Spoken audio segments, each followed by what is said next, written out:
ശ്രുതിസ്മൃതിപുരാണാനാം ആലയം കരുണാലയം നമാമി ഭഗവത്പാദം ശങ്കരം ലോകശങ്കരം. ശങ്കരം ശങ്കരാചാര്യം കേശവം ബാദരായണം സൂത്രഭാഷ്യകൃതൗ വന്ദേ ഭഗവന്തൗ പുനഃ പുനഃ. ഈശ്വരോ ഗുരുരാത്മേതി മൂർത്തിഭേദ വിഭാഗിനേ വ്യോമവദ്വ്യാപ്തദേഹായ ദക്ഷിണാമൂർത്തയേ നമഃ. സദാശിവസമാരംഭാം ശങ്കരാചാര്യമധ്യമാം അസ്മദാചാര്യപര്യന്താം വന്ദേ ഗുരുപരമ്പരാം. ശിവം ശിവകരം ശാന്തം ശിവാത്മാനം ശിവോത്തമം ശിവമാർഗപ്രണേതാരം പ്രണതോസ്മി സദാശിവം. സർവമംഗളമാംഗല്യേ ശിവേ സർവാർത്ഥസാധികേ ശരണ്യേ ത്രയംബകേ ഗൗരി നാരായണി നമോസ്തുതേ. ഓം ശ്രീ ഗുരുഭ്യോ നമഃ. ഓം നമഃ ശിവായ. ഓം ശ്രീ മഹാദേവ്യൈ നമഃ. ഓം നമോ ഭഗവതേ വാസുദേവായ. ഹരി ഓം. എല്ലാവർക്കും നമസ്കാരം. എല്ലാവർക്കും സുപ്രഭാതം, ശുഭദിനം, സുസ്വാഗതം.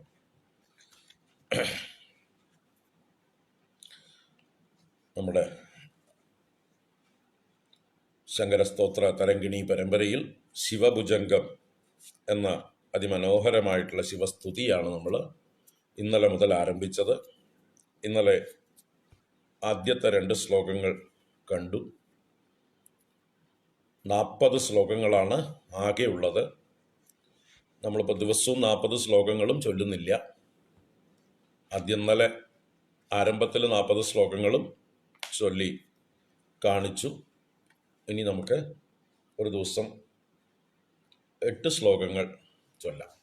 ആദ്യത്തെ 8 ശ്ലോകങ്ങൾ കഴിയുന്നത് വരെ അത് ചൊല്ലാം. അത് കഴിയുമ്പോൾ അടുത്ത 8 ശ്ലോകങ്ങൾ. അങ്ങനെ 8 40 5 സെക്ഷനായിട്ട് 8 ശ്ലോകങ്ങൾ വീതം പഠിച്ചാൽ 40 ശ്ലോകങ്ങളും ഫ്ലുവൻ്റ് ആവാം നമുക്ക്. അപ്പോൾ ഇന്ന് ആദ്യം ഈ 8 ശ്ലോകങ്ങൾ, ആദ്യത്തെ 8 ശ്ലോകങ്ങൾ ചൊല്ലാം. അത് ഞാൻ നിങ്ങൾക്ക് പോസ്റ്റ് ചെയ്തിട്ടുണ്ട്. നിങ്ങളത് കോപ്പി ചെയ്തെടുക്കുക. ഓം നമഃ ശിവായ. ഓം ഗളദ്ദാനഗണ്ഡം മിളദ്ഭൃംഗഷണ്ഡം ചലച്ചാരുശുണ്ഡം ജഗത്രാണശൗണ്ഡം ലസദ്ദന്തകാണ്ഡം വിപദ്ഭംഗചണ്ഡം ശിവപ്രേമപിണ്ഡം ഭജേ വക്രതുണ്ഡം. അനാദ്യന്തമാദ്യം പരം തത്വമർത്ഥം ചിദാകാരമേകം തുരീയം ത്വമേയം ഹരിബ്രഹ്മമൃഗ്യം പരബ്രഹ്മരൂപം മനോവാഗതീതം മഹശൈവമീഡേ. സ്വശക്ത്യാദിശക്ത്യന്തസിംഹാസനസ്ഥം മനോഹാരി സർവാംഗരത്നോരുഭൂഷം ജഡാഹിന്ദുഗംഗാസ്തി ശമ്യാകമൗലിം പരാശക്തിമിത്രം നുമഃ പഞ്ചവക്ത്രം. ശിവേശാന തത്പൂരുഷാഘോരവാമാദിഭിഃ പഞ്ചഭിർഹൃന്മുഖൈഃ ഷഡ്ഭിരംഗൈഃ അനൗപമ്യ ഷട്ത്രിംശതം തത്വവിദ്യാമതീതം പരം ത്വാം കഥം വേത്തി കോ വാ.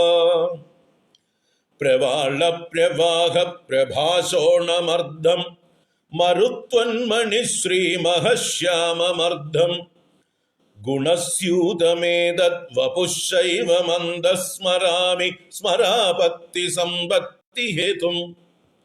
സ്വസേവാ സമായാത ദേവാസുരേന്ദ്രാനമന്മൗലിമന്ദാരമാലാഭിഷിക്തം നമസ്യാമി ശംഭോ പദാംബോരുഹം തേ ഭവാംബോധിപോദം ഭവാനീ വിഭാവ്യം.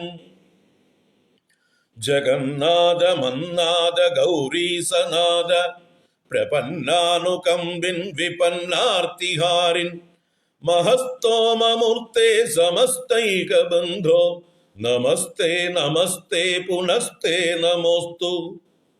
വിരൂപാക്ഷ വിശ്വേശ വിദ്യാദികേശ ത്രയീമൂല ശംഭോ ശിവത്ര്യംബകത്വം പ്രസീദ സ്മര ത്രാഹി പശ്യാവമുക്ത്यै ക്ഷമസ്വാപ്നുഹീതി പ്രഭോ പ്രാർത്ഥയാമി.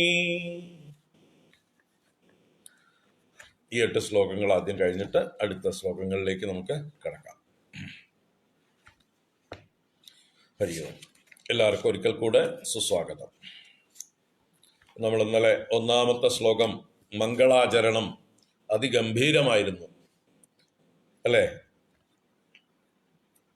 വിഘ്നേശ്വര സ്തുതിയായിരുന്നു ഒന്നാമത്തെ ശ്ലോകം. ഭജേ വക്രതുണ്ടം, ആ വളഞ്ഞ ചുണ്ടോടുകൂടിയവനെ, തുമ്പിക്കൈ എന്ന നീണ്ട ചുണ്ടോടുകൂടിയവനെ ഭജിക്കുന്നു എന്ന് പറഞ്ഞ് ഗളദാനഗണ്ഡം, കവിളിൽ ഗണ്ഡസ്ഥലത്തിൽ ദാനവാരി ഗളിക്കുന്ന ഒഴുകുന്ന മതജലത്തോടു കൂടിയവനും, മിളഭൃംഗഷണ്ഡം, വണ്ടുകളുടെ കൂട്ടം മേളിച്ചിരിക്കുന്നവനും, ഈ മതജലം കുടിക്കാനായിക്കൊണ്ട് വണ്ടുകൾ ചുറ്റും പാറിപ്പറക്കുന്നവനും, ചാരുശുണ്ടം, ചാരുവായ ശുണ്ടം, മനോഹരമായ തുമ്പിക്കൈയെ ചലിപ്പിച്ചുകൊണ്ടിരിക്കുന്നവനും, ജഗൽ ത്രാണശൗണ്ടം, ലോകത്തെ മുഴുവൻ രക്ഷിക്കുവാനുള്ള പരാക്രമമുള്ളവനും ശക്തിയുള്ളവനും, ലസദന്തകാണ്ഡം, ലസിക്കുന്ന ആ നീണ്ട പല്ലുകളോടുകൂടിയവനും, കൊമ്പുകളാകുന്ന പല്ലുകളോടുകൂടിയവനും, വിപദ്ഭംഗചണ്ഡം, വിപത്തുക്കളെ ഭഞ്ജിക്കുന്ന നശിപ്പിക്കുന്നതിൽ ചണ്ഡനായിരിക്കുന്നവനും പരാക്രമനായിരിക്കുന്നവനും, ശിവപ്രേമപിണ്ഡം ഭജേ വക്രതുണ്ടം, ആ ശിവന്റെ പ്രേമം മൂർത്തീഭവിച്ചിരിക്കുന്നവനും ആയിരിക്കുന്ന ആ വക്രതുണ്ടനെ ഞാൻ ഭജിക്കുന്നു, ഞാൻ വണങ്ങുന്നു എന്ന് പറഞ്ഞ് ഒന്നാമത്തെ ശ്ലോകം ഗണപതി ഭഗവാനെ സമർപ്പിച്ചുകൊണ്ട് എല്ലാ വിഘ്നങ്ങളും തീർക്കുവാനായിക്കൊണ്ട് പ്രാർത്ഥിച്ചു. അത് കഴിഞ്ഞ് ആരെയാണ് സ്തുതിക്കുന്നത്? സാക്ഷാൽ പരബ്രഹ്മത്തെ തന്നെയാണ് സ്തുതിക്കുന്നത്. അതിനെ ശൈവം മഹസ്സായിട്ട് വർണ്ണിച്ചു. ശൈവം എന്ന് ഏതൊരു ശക്തിയെ ആളുകൾ വിളിക്കുന്നുവോ, ശിവഭക്തന്മാർക്ക് ശിവം മഹസ്സാണ്, വിഷ്ണു ഭക്തന്മാർക്കത് വൈഷ്ണവം മഹസ്സാണ്, ശക്തി ഭക്തന്മാർക്കത് ശാക്തം മഹസ്സാണ്, ഗണപതി ഭക്തന്മാർക്കത് ഗാണപത്യ മഹസ്സാണ്, സുബ്രഹ്മണ്യ ഭക്തന്മാർക്കത് കൗമാര മഹസ്സാണ് അല്ലെ? ആ മഹസ്സിനെ തന്നെ ഓരോരുത്തരും ഓരോ രീതിയിൽ കാണുന്നു, അവരവരുടെ ഇഷ്ടദേവതാഭാവത്തിൽ കാണുന്നു. അപ്പൊ ഇവിടെ ആദ്യ ശ്ലോകത്തിൽ ഗണപതിയെ വന്ദിച്ചാലും ഇത് ഗണപതി സ്തുതി അല്ല എന്ന് പറയാൻ രണ്ടാമത്തെ ശ്ലോകത്തിൽ തന്നെ ആ ശൈവം മഹ ഈടേ, ശൈവമായ മഹസ്സിനെ, ശൈവമാഹാത്മ്യത്തെ, ശിവ തേജസ്സിനെ ഞാൻ സ്തുതിക്കുന്നു. അപ്പൊ ശിവനെയാണ് ഞാൻ സ്തുതിക്കുന്നത് എന്ന് ഒന്നാമത്തെ ശ്ലോകത്തിൽ സൂചിപ്പിച്ചേ ഉള്ളൂ അല്ലെ? ഒന്നാമത്തെ ശ്ലോകത്തില്, അഥവാ ഒന്നാമത്തെ എന്ന് പറഞ്ഞാൽ രണ്ടാമത്തെ ശ്ലോകത്തില് ബ്രഹ്മസ്വരൂപമായിട്ടാണ് ഉപനിഷത്ത് പദങ്ങളെ കൊണ്ടാണ് ഭഗവാനെ വണങ്ങിയത്. അനാദ്യന്തമാദ്യം പരം തത്വമർത്ഥം ചിദാകാരമേകം തുരീയം ത്വമേയം ഹരിബ്രഹ്മ മൃഗ്യം പരബ്രഹ്മ രൂപം മനോവാഗതീതം മഹശൈവമീടേ. 11 വിശേഷണങ്ങളെ കൊണ്ട് ആ ശൈവം മഹസ്സിനെ സ്തുതിച്ചു. അപ്പോൾ എല്ലാം ബ്രഹ്മ തത്വത്തെ പ്രതിപാദിക്കുന്ന ബ്രഹ്മത്തിൻ്റെ ലക്ഷണങ്ങളാകുന്നു അങ്ങനെയുള്ള പദങ്ങളെ കൊണ്ട്. അപ്പൊ ബ്രഹ്മവും ശിവനും രണ്ടല്ല. നാരായണീയകാരൻ ആരംഭിച്ചത് ഗുരുവായൂരപ്പനെ സ്തുതിക്കാനാണെങ്കിലും എന്ത് പറഞ്ഞുകൊണ്ടാണ് ആരംഭിച്ചത്? സാന്ദ്രാനന്ദ അവബോധാത്മകം അനുപമിതം കാലദേശാവദിഭ്യാം നിർമുക്തം നിത്യമുക്തം നിഗമശതസഹസ്രേണ നിർഭാസ്യമാനം അസ്പഷ്ടം ദൃഷ്ടമാത്രേ പുനരുരുപുരുഷാർത്ഥാത്മകം ബ്രഹ്മതത്വം. ബ്രഹ്മതത്വത്തെയാണ് വർണ്ണിച്ച് ആരംഭിച്ചത്. ആ ബ്രഹ്മതത്വം താവദ്ബാധി സാക്ഷാത്, അതിതാ ഇപ്പോൾ ഇവിടെ വിളങ്ങുന്നു, നേരിട്ട് കാണാം എല്ലാവർക്കും. ഹന്തഭാഗ്യം ജനാനാം, ഇതാ ഗുരുവായൂരപ്പ സ്വരൂപമായിട്ട് ആ ബ്രഹ്മതത്വം പ്രകാശിക്കുന്നു. മാലോകരുടെ ഭാഗ്യമല്ലാതെ എന്തു പറയാൻ എന്നാണ് ആരംഭിച്ചത്. എന്നതുപോലെ ഇവിടെ ഇഷ്ടദേവതയായ മഹാദേവനെയാണ് സ്തുതിക്കുന്നതെങ്കിലും ആ മഹാദേവൻ ബ്രഹ്മതത്വം തന്നെയാണ് എന്ന് ഉറപ്പിച്ചിട്ടാണ്, അടിസ്ഥാനം ഉറപ്പിച്ചിട്ടാണ് ഇനി വൈവിധ്യങ്ങളിലേക്ക്, ഭഗവാന്റെ വിവിധ രൂപഭാവങ്ങളിലേക്ക് നമ്മളെ കൂട്ടിയിട്ട് പോകുന്നത്. അപ്പൊ അടിത്തറ ഉറപ്പിച്ചു കഴിഞ്ഞു. അതാണ് ശങ്കരാചാര്യരുടെ ഒരു സവിശേഷത. അദ്ദേഹത്തിന്റെ ഏത് സ്തുതി എടുത്തു നോക്കിയാലും, ഏത് ദേവതയെ സ്തുതിക്കുകയാണെങ്കിലും ആ സ്തുതികളൊക്കെ ആദ്യം പരബ്രഹ്മപരമായിട്ട് തന്നെ വർണ്ണിച്ചിട്ടുണ്ടാവും. അങ്ങനെ ആ പരബ്രഹ്മത്തെ തന്നെയാണ് ഈ രൂപത്തിൽ ഞാൻ സ്തുതിക്കുന്നത് എന്ന് ഉറപ്പിച്ചിട്ടാണ് പോകുന്നത്. അപ്പോൾ എന്തില്ല, ശങ്കയില്ല, ഭ്രമമില്ല, ഓരോന്നും വേറെ വേറെ വേറെയാണോ എന്നുള്ള തോന്നലില്ല. വിഷ്ണു വേറെയാണോ, ശിവൻ വേറെയാണോ, ശക്തി വേറെയാണോ, സുബ്രഹ്മണ്യൻ വേറെയാണോ, ഗണേശൻ വേറെയാണോ, മറ്റ് ദേവതകളൊക്കെ ഓരോരുത്തരും വേറെ വേറെയാണോ എന്നുള്ള സംശയമേ ഇല്ല. എല്ലാം ഒരു ഒറ്റ ഈശ്വരനേ ഉള്ളൂ. ആ ഒരേ ഈശ്വരനെ വിവിധ പേരുകളിൽ, വിവിധ ഭാവങ്ങളിൽ നമ്മൾ നമ്മുടെ ഇഷ്ടദേവതയായി വണങ്ങുന്നു. സംശയം വേണ്ട. ഉപാസനയ്ക്കായിക്കൊണ്ട് നമ്മൾ രൂപം തെരഞ്ഞെടുത്തിരിക്കുന്നു. വാസ്തവത്തിൽ രൂപങ്ങൾക്കെല്ലാം അപ്പുറത്താണ് ഈശ്വരന്റെ സ്വരൂപം. അത് സ്വരൂപം. സ്വരൂപം വേറെ, നമ്മൾ ഉപാസിക്കുന്ന അവതാര രൂപം വേറെ. അവതാരം എന്ന് പറഞ്ഞാൽ ചെറിയ രൂപം എന്നാണ് അർത്ഥം. സ്വരൂപം എന്ന് പറഞ്ഞാൽ ഒറിജിനൽ വിശ്വരൂപം, അദ്ദേഹത്തിന്റെ മഹത്തായ രൂപം. ആ മഹാരൂപത്തെ നമ്മൾക്ക് ഉൾക്കൊള്ളാൻ കഴിയാത്തത് കൊണ്ട് നമ്മൾക്ക് ഉൾക്കൊള്ളാൻ പാകത്തിലേക്ക് അതിനെ സംഗ്രഹിച്ചു കൊണ്ടുവരികയാണ്. നമ്മൾക്ക് ധ്യാനിക്കാൻ പാകത്തിനാക്കി രൂപപ്പെടുത്തിയെടുത്തിരിക്കുകയാണ് മഹാത്മാക്കൾ, പൂർവികരായ ഋഷീശ്വരന്മാർ നമുക്ക് അതിനു വേണ്ടി ചെയ്തു തന്നതാണ് ഈ രൂപങ്ങളെല്ലാം. അപ്പൊ അങ്ങനെ ഇൻട്രൊഡക്ഷൻ കഴിഞ്ഞു. ഇനി വിഷയം ശിവസ്തുതിയാണ്. അപ്പോൾ ഓരോരോ ശ്ലോകങ്ങളിലും ആ ശിവമഹസ്സിനെ വർണ്ണിക്കുകയാണ്. സ്വശക്ത്യാദിശക്ത്യന്ത സിംഹാസനസ്ഥം മനോഹാരി സർവാംഗരത്നോരുഭൂഷം ജഡാഹിന്ദു ഗംഗാസ്തി ശമ്യാകമൗലിം പരാശക്തിമിത്രം നുമഃ പഞ്ചവക്ത്രം. സ്വശക്ത്യാദിശക്ത്യന്ത സിംഹാസനസ്ഥം മനോഹാരി സർവാംഗരത്നോരുഭൂഷം ജഡാഹിന്ദു ഗംഗാസ്തി ശമ്യാകമൗലിം പരാശക്തിമിത്രം നുമഃ പഞ്ചവക്ത്രം. പഞ്ചവക്ത്രം നുമഃ. നുമഃ എന്ന് പറഞ്ഞാല് വയം നുമഃ, ഞങ്ങൾ നുതി ചെയ്യുന്നു എന്നാണ്. നുമ എന്നുള്ളതായിട്ടുള്ള ധാതുവിൽ നിന്നാണ് നുതി എന്ന രൂപം ഉണ്ടാവുന്നത്. അതിന്റെ തന്നെ ഉത്തമ പുരുഷൻ ബഹുവചനമാണ് നുമഃ. ഉത്തമ പുരുഷൻ ഏകവചനം അഹം, ഞാൻ സ്തുതിക്കുന്നു എന്ന് പറയണമെങ്കിൽ നൗമി എന്ന് വരും രൂപം. അഹം നൗമി ഏകവചനമായിരുന്നുവെങ്കിൽ, ഞാൻ ഒറ്റയ്ക്ക് സ്തുതിക്കുന്നുവെങ്കിൽ അഹം നൗമി. മറ്റത് ബഹുവചനമാണ് നുമഃ. രണ്ടുപേർ ചേർന്ന് സ്തുതിക്കുകയാണെങ്കിൽ നുവഹ എന്ന് പറയുമായിരുന്നു. ആവാം നുവഹ, ഞങ്ങൾ രണ്ടുപേരും കൂടി, ഇപ്പൊ ഭാര്യ ഭർത്താക്കന്മാർ കൂടി ചേർന്ന് ഈശ്വരനെ സ്തുതിക്കുകയാണെങ്കിൽ ഞങ്ങൾ രണ്ടുപേരും കൂടി സ്തുതിക്കുന്നു എന്ന് പറയാൻ നുവഹ എന്ന് പറയും. ഇത് വയം എന്നുള്ള ബഹുവചനം, വി എന്നുള്ള അർത്ഥത്തിൽ, ഞങ്ങൾ, നമ്മൾ എന്നൊക്കെ അർത്ഥത്തില് നുമഹ എന്ന് പറയുമ്പോൾ ബഹുവചനം. ഞങ്ങൾ നുതി ചെയ്യുന്നു. നുമ പ്രശംസായാം എന്നാണ് നുമ എന്നുള്ള ധാതുവിന്റെ അർത്ഥം. പ്രശംസിക്കുക. നുതി ചെയ്യുക എന്ന് പറഞ്ഞാൽ പ്രശംസിക്കുക എന്ന ധാതു. അപ്പൊ ആ പഞ്ചവക്ത്രനെ ഞങ്ങൾ സ്തുതിക്കുന്നു എന്നാണ്. അപ്പൊ മഹാദേവന്റെ ഒരു പര്യായമാണ്, മഹാദേവന്റെ മറ്റൊരു നാമമാണ് പഞ്ചവക്ത്രൻ, പഞ്ചാസ്യൻ, പഞ്ചമുഖൻ എന്നൊക്കെ. 5 മുഖങ്ങളുള്ളവനെ എന്ന്. ആ 5 മുഖങ്ങൾ ഏതാണെന്ന് 4ാമത്തെ ശ്ലോകത്തിൽ പറയുന്നുണ്ട്. അപ്പൊ നമുക്ക് ഈ പഞ്ചവക്ത്രനെ, മഹാദേവനെ, ഈ 3ാം ശ്ലോകത്തില് എന്തൊക്കെ വിശേഷണങ്ങളെ കൊണ്ടാണ് സ്തുതിക്കുന്നത് എന്ന് നോക്കാം. സ്വശക്ത്യാദിശക്ത്യന്ത സിംഹാസനസ്ഥം, ഒരു പദം, 1ാമത്തെ പദം, ഒറ്റ പദമാണ്, ഒരു വിശേഷണം. മനോഹാരി സർവാംഗ രത്നോരുഭൂഷം, 2ാമത്തത്, അത് ഒരു പദമാണ്. പരാശക്തി മിത്രം അത് മൂന്നാമത്തത്. അല്ല സോറി, ജഡാഹിന്ദു ഗംഗാസ്തി ശമ്യാക മൗല്യം അത് മൂന്നാമത്തെ വിശേഷണം. പരാശക്തി മിത്രം അത് നാലാമത്തെ വിശേഷണം.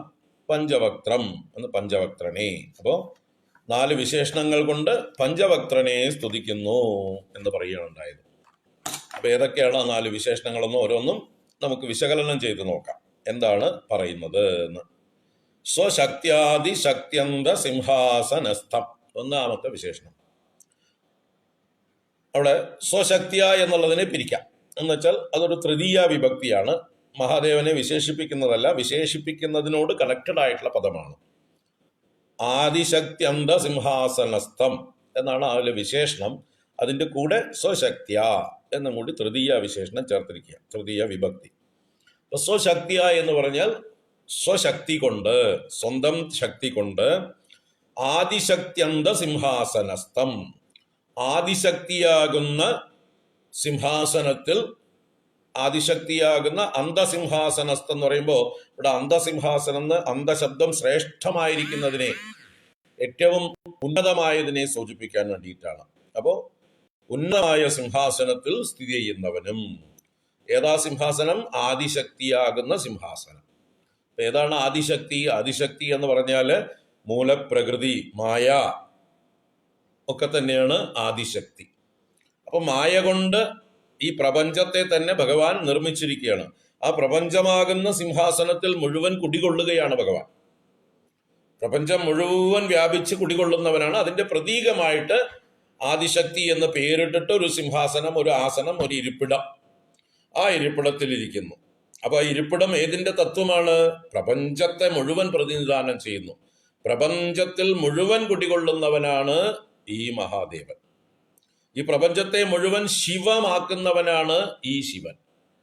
ഈ ലോകത്തിന് മുഴുവൻ മംഗളത്തെ കൊടുക്കുന്ന ചൈതന്യമാണ് ഭഗവാൻ. ഭഗവാൻ എവിടെയാണ് ഇല്ലാത്തത്?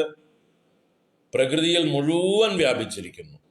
ആ പ്രകൃതി തന്നെയാണ് ഇവിടെ ആദിശക്തി എന്ന് പറയുന്നത്. അപ്പൊ പ്രകൃതിയാകുന്ന, പ്രപഞ്ചമാകുന്ന ആദിശക്തിയിൽ കുടികൊള്ളുന്നവനും എന്ന് സൂചിപ്പിക്കാൻ ഒരു സിംഹാസനം, ഒരു ശ്രേഷ്ഠമായ ഒരു ആസനത്തിൽ ഇരിക്കുന്നു. ആ ആസനത്തെ നമ്മൾ എന്തായിട്ട് കാണണം? ഭഗവാൻ ഇരിക്കുന്ന ആസനം പ്രപഞ്ചത്തിന്റെ പ്രതീകം. അതാണ് ക്ഷേത്രമൊക്കെ ഒരു പ്രപഞ്ചത്തിന്റെ പ്രതീകമാണ്. ഭഗവാൻ എഴുന്നള്ളുന്ന രഥം ഒരു പ്രപഞ്ചത്തിന്റെ പ്രതീകമാണ്. ആനപ്പുറത്ത് എഴുന്നള്ളിക്കുന്നുവെങ്കിൽ ആന ഒരു പ്രപഞ്ചത്തിന്റെ പ്രതീകമാണ്. ഇതിനൊക്കെ പ്രതീകത ഉണ്ട്. ക്ഷേത്രങ്ങളില്, കേരളത്തില് ആനയെ എഴുന്നള്ളിക്കാൻ കാരണം ആനയിൽ എല്ലാ ജീവജാലങ്ങളുടെയും അംശം ഉൾക്കൊള്ളുന്നു എന്നുള്ളത് കൊണ്ടാണ്. പ്രകൃതിയിലെ ഏറ്റവും വലിയ ജന്തുവാണ്, കരയിലെ ഏറ്റവും വലിയ ജന്തുവാണ് ആന. ആ ആനയുടെ കാലടിക്കകത്ത് ഉൾക്കൊള്ളാത്ത കാലടികൾ ഒന്നുമില്ല. ഏത് ജന്തുക്കളുടെ കാലടിയും ആനക്കാലിൽ കൊള്ളും. അതുകൊണ്ട് ആന എന്നുള്ളതായിട്ടുള്ള ജീവി 5 ഇന്ദ്രിയങ്ങളും വലുതായ രീതിയിൽ ഒരു രൂപമാണ്, ഏറ്റവും സ്ഥൂലമായിട്ടൊരു രൂപം. അപ്പോൾ ബ്രഹ്മാണ്ടത്തിന്റെ, പ്രപഞ്ചത്തിന്റെ ഒരു പ്രതീകമാണ് ആന. അതുകൊണ്ടാണ് ക്ഷേത്ര ഉത്സവങ്ങളിൽ ആനയെ എഴുന്നള്ളിക്കുന്നത്, ആനപ്പുറത്ത് ഭഗവാനെ എഴുന്നള്ളിക്കുന്നത്. കേരളത്തിൽ ആനയാണെങ്കിൽ തമിഴ്നാട്ടിലും മറ്റ് ദിക്കുകളിലുമൊക്കെ രഥത്തിനാണ് പ്രാധാന്യം. രഥം നോക്കിയാൽ ഒരു ബ്രഹ്മാണ്ടമാണ്. ബ്രഹ്മാണ്ടത്തിന്റെ ഒരു പ്രതീകമാണ് രഥം. നിങ്ങൾ തമിഴ്നാട്ടിലേക്ക് ക്ഷേത്രങ്ങളിൽ രഥം നിർമ്മിച്ചിരിക്കുന്നതൊന്ന് ചെന്ന് കാണുക. പ്രപഞ്ചത്തിലുള്ള സർവചരാചരങ്ങളുടെയും കൊത്തുപണികൾ ഉണ്ടാവും അതിൽ. നിങ്ങൾ തമിഴ്നാട്ടിലേക്കൊന്നും പോണ്ട, പാലക്കാട്ട് തന്നെ, കേരളത്തിൽ പാലക്കാട്, കൽപ്പാത്തി, നൂറണി അതുപോലെയുള്ള അഗ്രഹാരങ്ങളിലൊക്കെ വന്നു കഴിഞ്ഞാൽ അവിടെ രഥോത്സവങ്ങൾ നടക്കും. ആ രഥോത്സവങ്ങളിൽ ആ രഥങ്ങളിൽ എന്തൊക്കെ കൊത്തിവെച്ചിട്ടുണ്ട് എന്ന് ആ രഥത്തിന്റെ വലിയ ബേസ് അത് എന്നൊന്ന് നല്ലോണം നിരീക്ഷിക്കുക. അതിലെല്ലാം കാണും. സർവ ജന്തുക്കളെയും കാണാം, മനുഷ്യരെ കാണാം, ദേവന്മാരെ കാണാം, ഋഷിമുനിമാരെ കാണാം, അസുരന്മാരെ കാണാം, സർപ്പങ്ങളെ കാണാം, വ്യാഘ്രാദികളെ കാണാം, എല്ലാ ജന്തുക്കളും ഉണ്ടാവും. അതിൻ്റെ ഇടയിൽ ലൈംഗികങ്ങളായിട്ടുള്ള ശില്പങ്ങൾ കൂടി ഉണ്ടാവും. അതെന്താ? നമ്മുടെ ക്ഷേത്രങ്ങളിലൊക്കെ അത് ശില്പപ്പണിയിൽ ഉണ്ടാവും. എന്തുകൊണ്ട്? ഇതൊക്കെ ഇൻക്ലൂസീവാണ് ലോകം. ലൈംഗികത എന്നുള്ളത് നമുക്ക് നിഷിദ്ധമായിട്ടുള്ളൊരു കാര്യമൊന്നുമല്ല. അതിനെ വേണ്ട രീതിയിൽ സംസ്കാരപൂർവ്വം കൈകാര്യം ചെയ്യണമെങ്കിൽ അതും ലോക നിർമ്മിതിക്ക് ആവശ്യമായിട്ടുള്ള ഘടകമാണ്. ഈ ലോകത്തില് സൃഷ്ടി നിലനിൽക്കണമെങ്കിൽ, പ്രത്യുൽപാദനം തുടരണമെങ്കിൽ ലൈംഗികത ഒരു അത്യാവശ്യ ഘടകം തന്നെയാണ്. അത് ഒഴിവാക്കാൻ പറ്റുന്നൊരു കാര്യമല്ല. ഇപ്പൊ പ്രപഞ്ചത്തിലെ ലൈംഗികതയെ നമ്മൾ സഭ്യമായ രീതിയിൽ പ്രയോഗിച്ചാൽ അത് ദോഷമായിട്ടുള്ള കാര്യമല്ല. അതിനെ വേണ്ട രീതിയിൽ കൈകാര്യം ചെയ്യണം. എല്ലാം ഏതിനെയും അളവിന് ഉപയോഗിച്ചാൽ അത് അശ്ലീലമല്ല. ഇപ്പൊ ഭക്ഷണം തന്നെ നമ്മൾ ഒരു കയ്യും കണക്കുമില്ലാതെ അളവില്ലാതെ വെട്ടി വിഴുങ്ങുന്നതിനെ നമ്മൾ പരിഹസിക്കാറില്ലേ? ഭക്ഷണം കഴിക്കുന്നതിൽ അശ്ലീലതയുണ്ട്. ചില ആളുകളൊക്കെ കഴിക്കുന്ന കണ്ടാൽ നമുക്ക് ഛർദ്ദിക്കാൻ വരും. അപ്പൊ ഭക്ഷണം കഴിക്കുന്നതിലും സഭ്യത ഉണ്ട്, സംസ്കാരമുണ്ട്. അതുപോലെ തന്നെയാണ് ഏത് ഇന്ദ്രിയങ്ങളെ കൊണ്ടുള്ള വിഹാരങ്ങളിലും നമുക്ക് നിയന്ത്രണമുണ്ടെങ്കിൽ, മിതമായ രീതിയിലാണെങ്കിൽ അതുകൊണ്ടൊരു ദോഷവുമില്ല. അത് ആവശ്യത്തിനാണ് ആ ഇന്ദ്രിയങ്ങളൊക്കെ നമുക്ക് ഈശ്വരൻ തന്നിരിക്കുന്നത്. അല്ലെങ്കിൽ ഇങ്ങനെ ഒരു ഇന്ദ്രിയം സൃഷ്ടിക്കാതിരുന്നാൽ മതിയായിരുന്നല്ലോ ഈശ്വരന്. ഈശ്വരൻ സർവജ്ഞനല്ലേ? ആ സർവജ്ഞന് മാനുഫാക്ചറിങ് ഡിഫക്റ്റ് വരുമോ? അപ്പൊ ഈ സർവജ്ഞനായിട്ടുള്ള ഈശ്വരൻ ഒരിക്കലും മാനുഫാക്ചറിങ് ഡിഫക്റ്റ് പറ്റിയിട്ടില്ല. അത് ഹാൻഡിൽ ചെയ്യുന്ന നമുക്കാണ് കുഴപ്പം. ഭഗവാൻ തന്നിട്ടുള്ള ഓരോ ഇന്ദ്രിയങ്ങളെയും ഓരോ ഉപകരണങ്ങളെയും എങ്ങനെ മിതമായ രീതിയിൽ ഉപയോഗിക്കണം, സഭ്യമായ രീതിയിൽ ഉപയോഗിക്കണം, അതിനാണ് നമുക്ക് ശാസ്ത്രങ്ങളും ആചാര്യന്മാരും വിദ്യാഭ്യാസവും ഒക്കെ. ആ വിദ്യാഭ്യാസം കൊണ്ട് മനുഷ്യനെ സംസ്കരിച്ച് എല്ലാറ്റിനെയും വേണ്ട രീതിയിൽ ഉപയോഗിക്കാൻ പഠിച്ചാൽ അതുകൊണ്ട് ഒന്നും ദോഷമില്ല. അപ്പോൾ ലൈംഗിക എന്നുള്ളതൊരു അസഭ്യമോ അശ്ലീലമോ ആയിട്ടുള്ള ഒരു കാര്യമേ അല്ല. എല്ലാവരും അമ്മ പെറ്റ മക്കളാണ്. ഞാനും നിങ്ങളും ഒക്കെ അച്ഛനും അമ്മയും തമ്മില് ദാമ്പത്യത്തിൽ ഏർപ്പെട്ടുണ്ടായ മക്കളാണ്. നമുക്കൊന്നും ആകാശത്ത് പൊട്ടി വീഴാൻ പറ്റില്ല.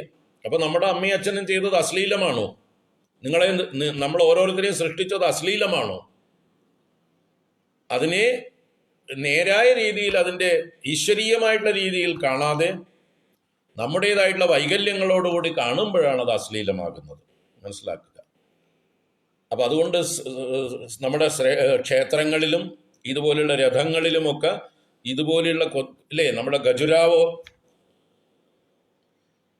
ക്ഷേത്രത്തിൽ എല്ലാം കൊത്തിവെച്ചിട്ടുണ്ട്. അപ്പൊ ഇതുപോലെയുള്ളതായിട്ടുള്ള ശില്പങ്ങൾ മഹാബലിപുരത്ത് പോയാൽ കാണാം. മധുരയിലും തൃശ്ശിനാപ്പള്ളിയിലും ചിദംബരത്തും തമിഴ്നാട്ടിലുള്ള എല്ലാ ക്ഷേത്ര ഗോപുരങ്ങളിലും കാണാം. ആ ക്ഷേത്ര ഗോപുരങ്ങളൊക്കെ ഒരു വിശ്വത്തിന്റെ പ്രതീകമാണ്. കാരണം തമിഴ്നാട്ടിലെ ക്ഷേത്ര ഗോപുരങ്ങൾ വിശ്വത്തിന്റെ പ്രതീകമാണ്, ഭഗവാന്റെ പാദത്തിന്റെ പ്രതീകമാണ്. പാദോസ്യ വിശ്വാഭൂതാനി എന്ന് പുരുഷ സൂക്തം. ഭഗവാന്റെ പാദമാണ് വിശ്വമായി ഭവിച്ചിരിക്കുന്നത്. അപ്പോൾ ക്ഷേത്ര ഗോപുരങ്ങൾ ബ്രഹ്മാണ്ഡമായിട്ട് 7 നിലയും 10 നിലയും 14 നിലയും എന്ന് പറഞ്ഞിട്ട് 230 അടി 240 അടി 210 അടിയൊക്കെ ഉയരങ്ങളാണ് ഓരോ ക്ഷേത്ര ഗോപുരങ്ങളും. ആ ബ്രഹ്മാണ്ഡമായിട്ടുള്ള ഗോപുരത്തെ എന്താ പറയുക, ആ ദേശത്തിൽ എവിടെ നിന്ന് നോക്കിയാലും കാണാം. അപ്പൊ എവിടെ നിന്ന് നോക്കിയാലും ആരെ കാണാം? ഭഗവാന്റെ പാദം കാണാം എന്നാണ് അതിന്റെ അർത്ഥം. വീട്ടിൽ നിന്ന് പുറത്തിറങ്ങി ഈ ഗോപുരം കാണുമ്പോൾ ഭഗവാന്റെ പാദം കണ്ടു തൊഴുകയാണ്. പാദോസ്യ വിശ്വാഭൂതാനി, ഭഗവാന്റെ പാദമാണ് വിശ്വമായി ഭവിച്ചിരിക്കുന്നത്. ആ വിശ്വത്തിന്റെ പ്രതീകമാണ് വിശ്വത്തിന്റെ മുഴുവൻ അംശങ്ങളെയും ആവുന്നത്ര ഉൾക്കൊള്ളിച്ചുകൊണ്ട് നിർമ്മിച്ചിട്ടുള്ള ഈ ക്ഷേത്ര ഗോപുരങ്ങൾ.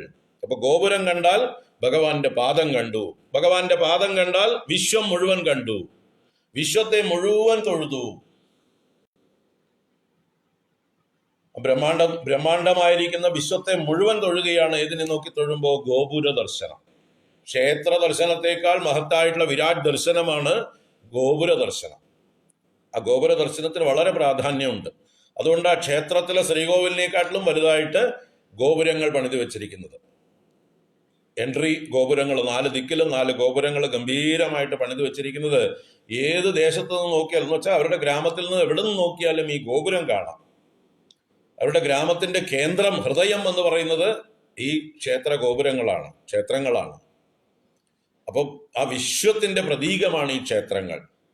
ഇതം ശരീരം കൗന്ദേയ ക്ഷേത്രമിത്യഭിധീയതേ. ആ വിശ്വം തന്നെ ക്ഷേത്രമാണ്. ഭഗവാൻ ഇരിക്കാനുള്ള ക്ഷേത്രമാണ് പ്രപഞ്ചം. അപ്പൊ അതിന്റെ പ്രതീകമായിട്ടൊരു പീഠം, സിംഹാസനം എന്നൊക്കെ പറയുന്നു. അപ്പോൾ ഭഗവാൻ രഥത്തിൽ എഴുന്നള്ളുമ്പോൾ വിശ്വത്തിൽ എഴുന്നള്ളുന്നതായിട്ടാണ് നമ്മൾ കണക്കാക്കേണ്ടത്.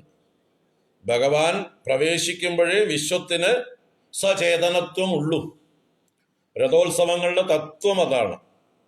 നമ്മുടെ ക്ഷേത്രങ്ങളിലൊക്കെ രഥോത്സവം അല്ലാത്ത സീസണുകളിൽ എവിടെ ഷെഡില് അതിനുവേണ്ടി നിർത്തിയിട്ടുണ്ടാവും. അതിനൊരു പ്രത്യേക ഷെഡില് കെട്ടി നിർത്തിയിട്ടുണ്ടാവും. അത് രഥോത്സവത്തിനാണ് അതിനെ പുറത്തിറക്കി അണിഞ്ഞൊരുങ്ങി ഡെക്കറേറ്റ് ചെയ്ത് റെഡിയാക്കി വയ്ക്കും.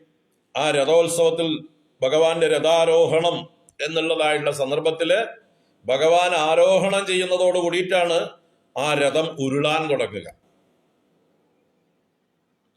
രഥത്തിന്റെ പ്രയാണം ആരംഭിക്കുന്നത് ഭഗവാൻ അതിൽ ആരോഹണം ചെയ്യുമ്പോഴാണ്. ക്ഷേത്രത്തിലെ ശ്രീകോവിലിൽ നിന്ന് ആ ഉത്സവമൂർത്തിയെ പ്രത്യേകമായി എഴുന്നള്ളിച്ചു കൊണ്ടുവന്ന് ഈ രഥത്തിന്റെ മുഖ്യ പീഠത്തിലേക്ക് കൊണ്ടുവന്ന് വെക്കുന്നതോടുകൂടി ആ രഥം ദിവ്യമായി. അതുവരേക്ക് രഥം ജഡമായിട്ടുള്ളൊരു വസ്തുവായിരുന്നു. ആ ജഡത്തിന് സചേതനത്വം വരുന്നത് ഭഗവാൻ അതിൽ കയറിയതോടു കൂടിയിട്ടാണ്, ആവേശിച്ചതോടു കൂടിയിട്ടാണ്. അപ്പോൾ അത് ഉപനിഷത്ത് മന്ത്രത്തെ പ്രകാശിപ്പിക്കുകയാണ്. ഭഗവാൻ ഈ പ്രപഞ്ചത്തെ സൃഷ്ടിച്ച് അതിലെല്ലാം അനുപ്രവേശിച്ചു. തൽ സൃഷ്ട്വാ തദേവാനുപ്രാവിശത്. ഈ പ്രപഞ്ചത്തെ സൃഷ്ടിച്ച് ഭഗവാൻ അതിലെല്ലാം അനുപ്രവേശം ചെയ്തു. ഭഗവാൻ അനുപ്രവേശം ചെയ്തതുകൊണ്ടാണ് ഈ പ്രപഞ്ചം സചേതനമായിരിക്കുന്നത്. ഇതെല്ലാം അനങ്ങിക്കൊണ്ടിരിക്കുന്നത്, ഇതെല്ലാം പരിണമിച്ചു കൊണ്ടിരിക്കുന്നത്, ഇതെല്ലാം സഞ്ചരിച്ചു കൊണ്ടിരിക്കുന്നത് ഭഗവാന്റെ സാന്നിധ്യം കൊണ്ടാണ്. അപ്പോൾ ഇവിടെ എന്ത് കണ്ടാലും, ഏത് ഗ്രഹങ്ങളെയും നക്ഷത്രങ്ങളെയും ഭൂമിയിലുള്ള ഏത് ചരാചരങ്ങളെയും കണ്ടു കഴിഞ്ഞാൽ അതിലെല്ലാം ഭഗവാൻ കുടികൊള്ളുന്നു എന്ന് മനസ്സിലാക്കി നമ്മൾ എല്ലാറ്റിനെയും തൊഴാറാവണം. അതിനാണ് ഈ രഥോത്സവമൊക്കെ നടക്കുന്നത്. അതിനാണ് ആനപ്പുറത്തൊക്കെ ഭഗവാനെ എഴുന്നള്ളിക്കുന്നത്. അതാണ് ക്ഷേത്രത്തിന്റെ തത്വം. അതാണ് ഗോപുരങ്ങളുടെ തത്വം. ഇപ്പൊ ഇവിടെ അതിന് പ്രതീകമായിട്ടൊരു സിംഹാസനം. സ്വശക്ത്യ ആദിശക്ത്യന്ത സിംഹാസനസ്ഥം. സ്വശക്തി കൊണ്ട് ആദിശക്തിയാകുന്ന ശ്രേഷ്ഠമായ സിംഹാസനത്തിൽ സ്ഥം എന്ന് പറഞ്ഞാൽ സ്ഥിതി ചെയ്യുന്നവനെ, പഞ്ചവക്ത്രനെ അഹം നുമഹ അല്ലെ വയം നുമഹ ഞങ്ങൾ സ്തുതി ചെയ്യുന്നു, പ്രശംസിക്കുന്നു, സ്തുതിക്കുന്നു. രണ്ടാമത്തെ വരി മനോഹാരി സർവാംഗരത്നോരുഭൂഷം.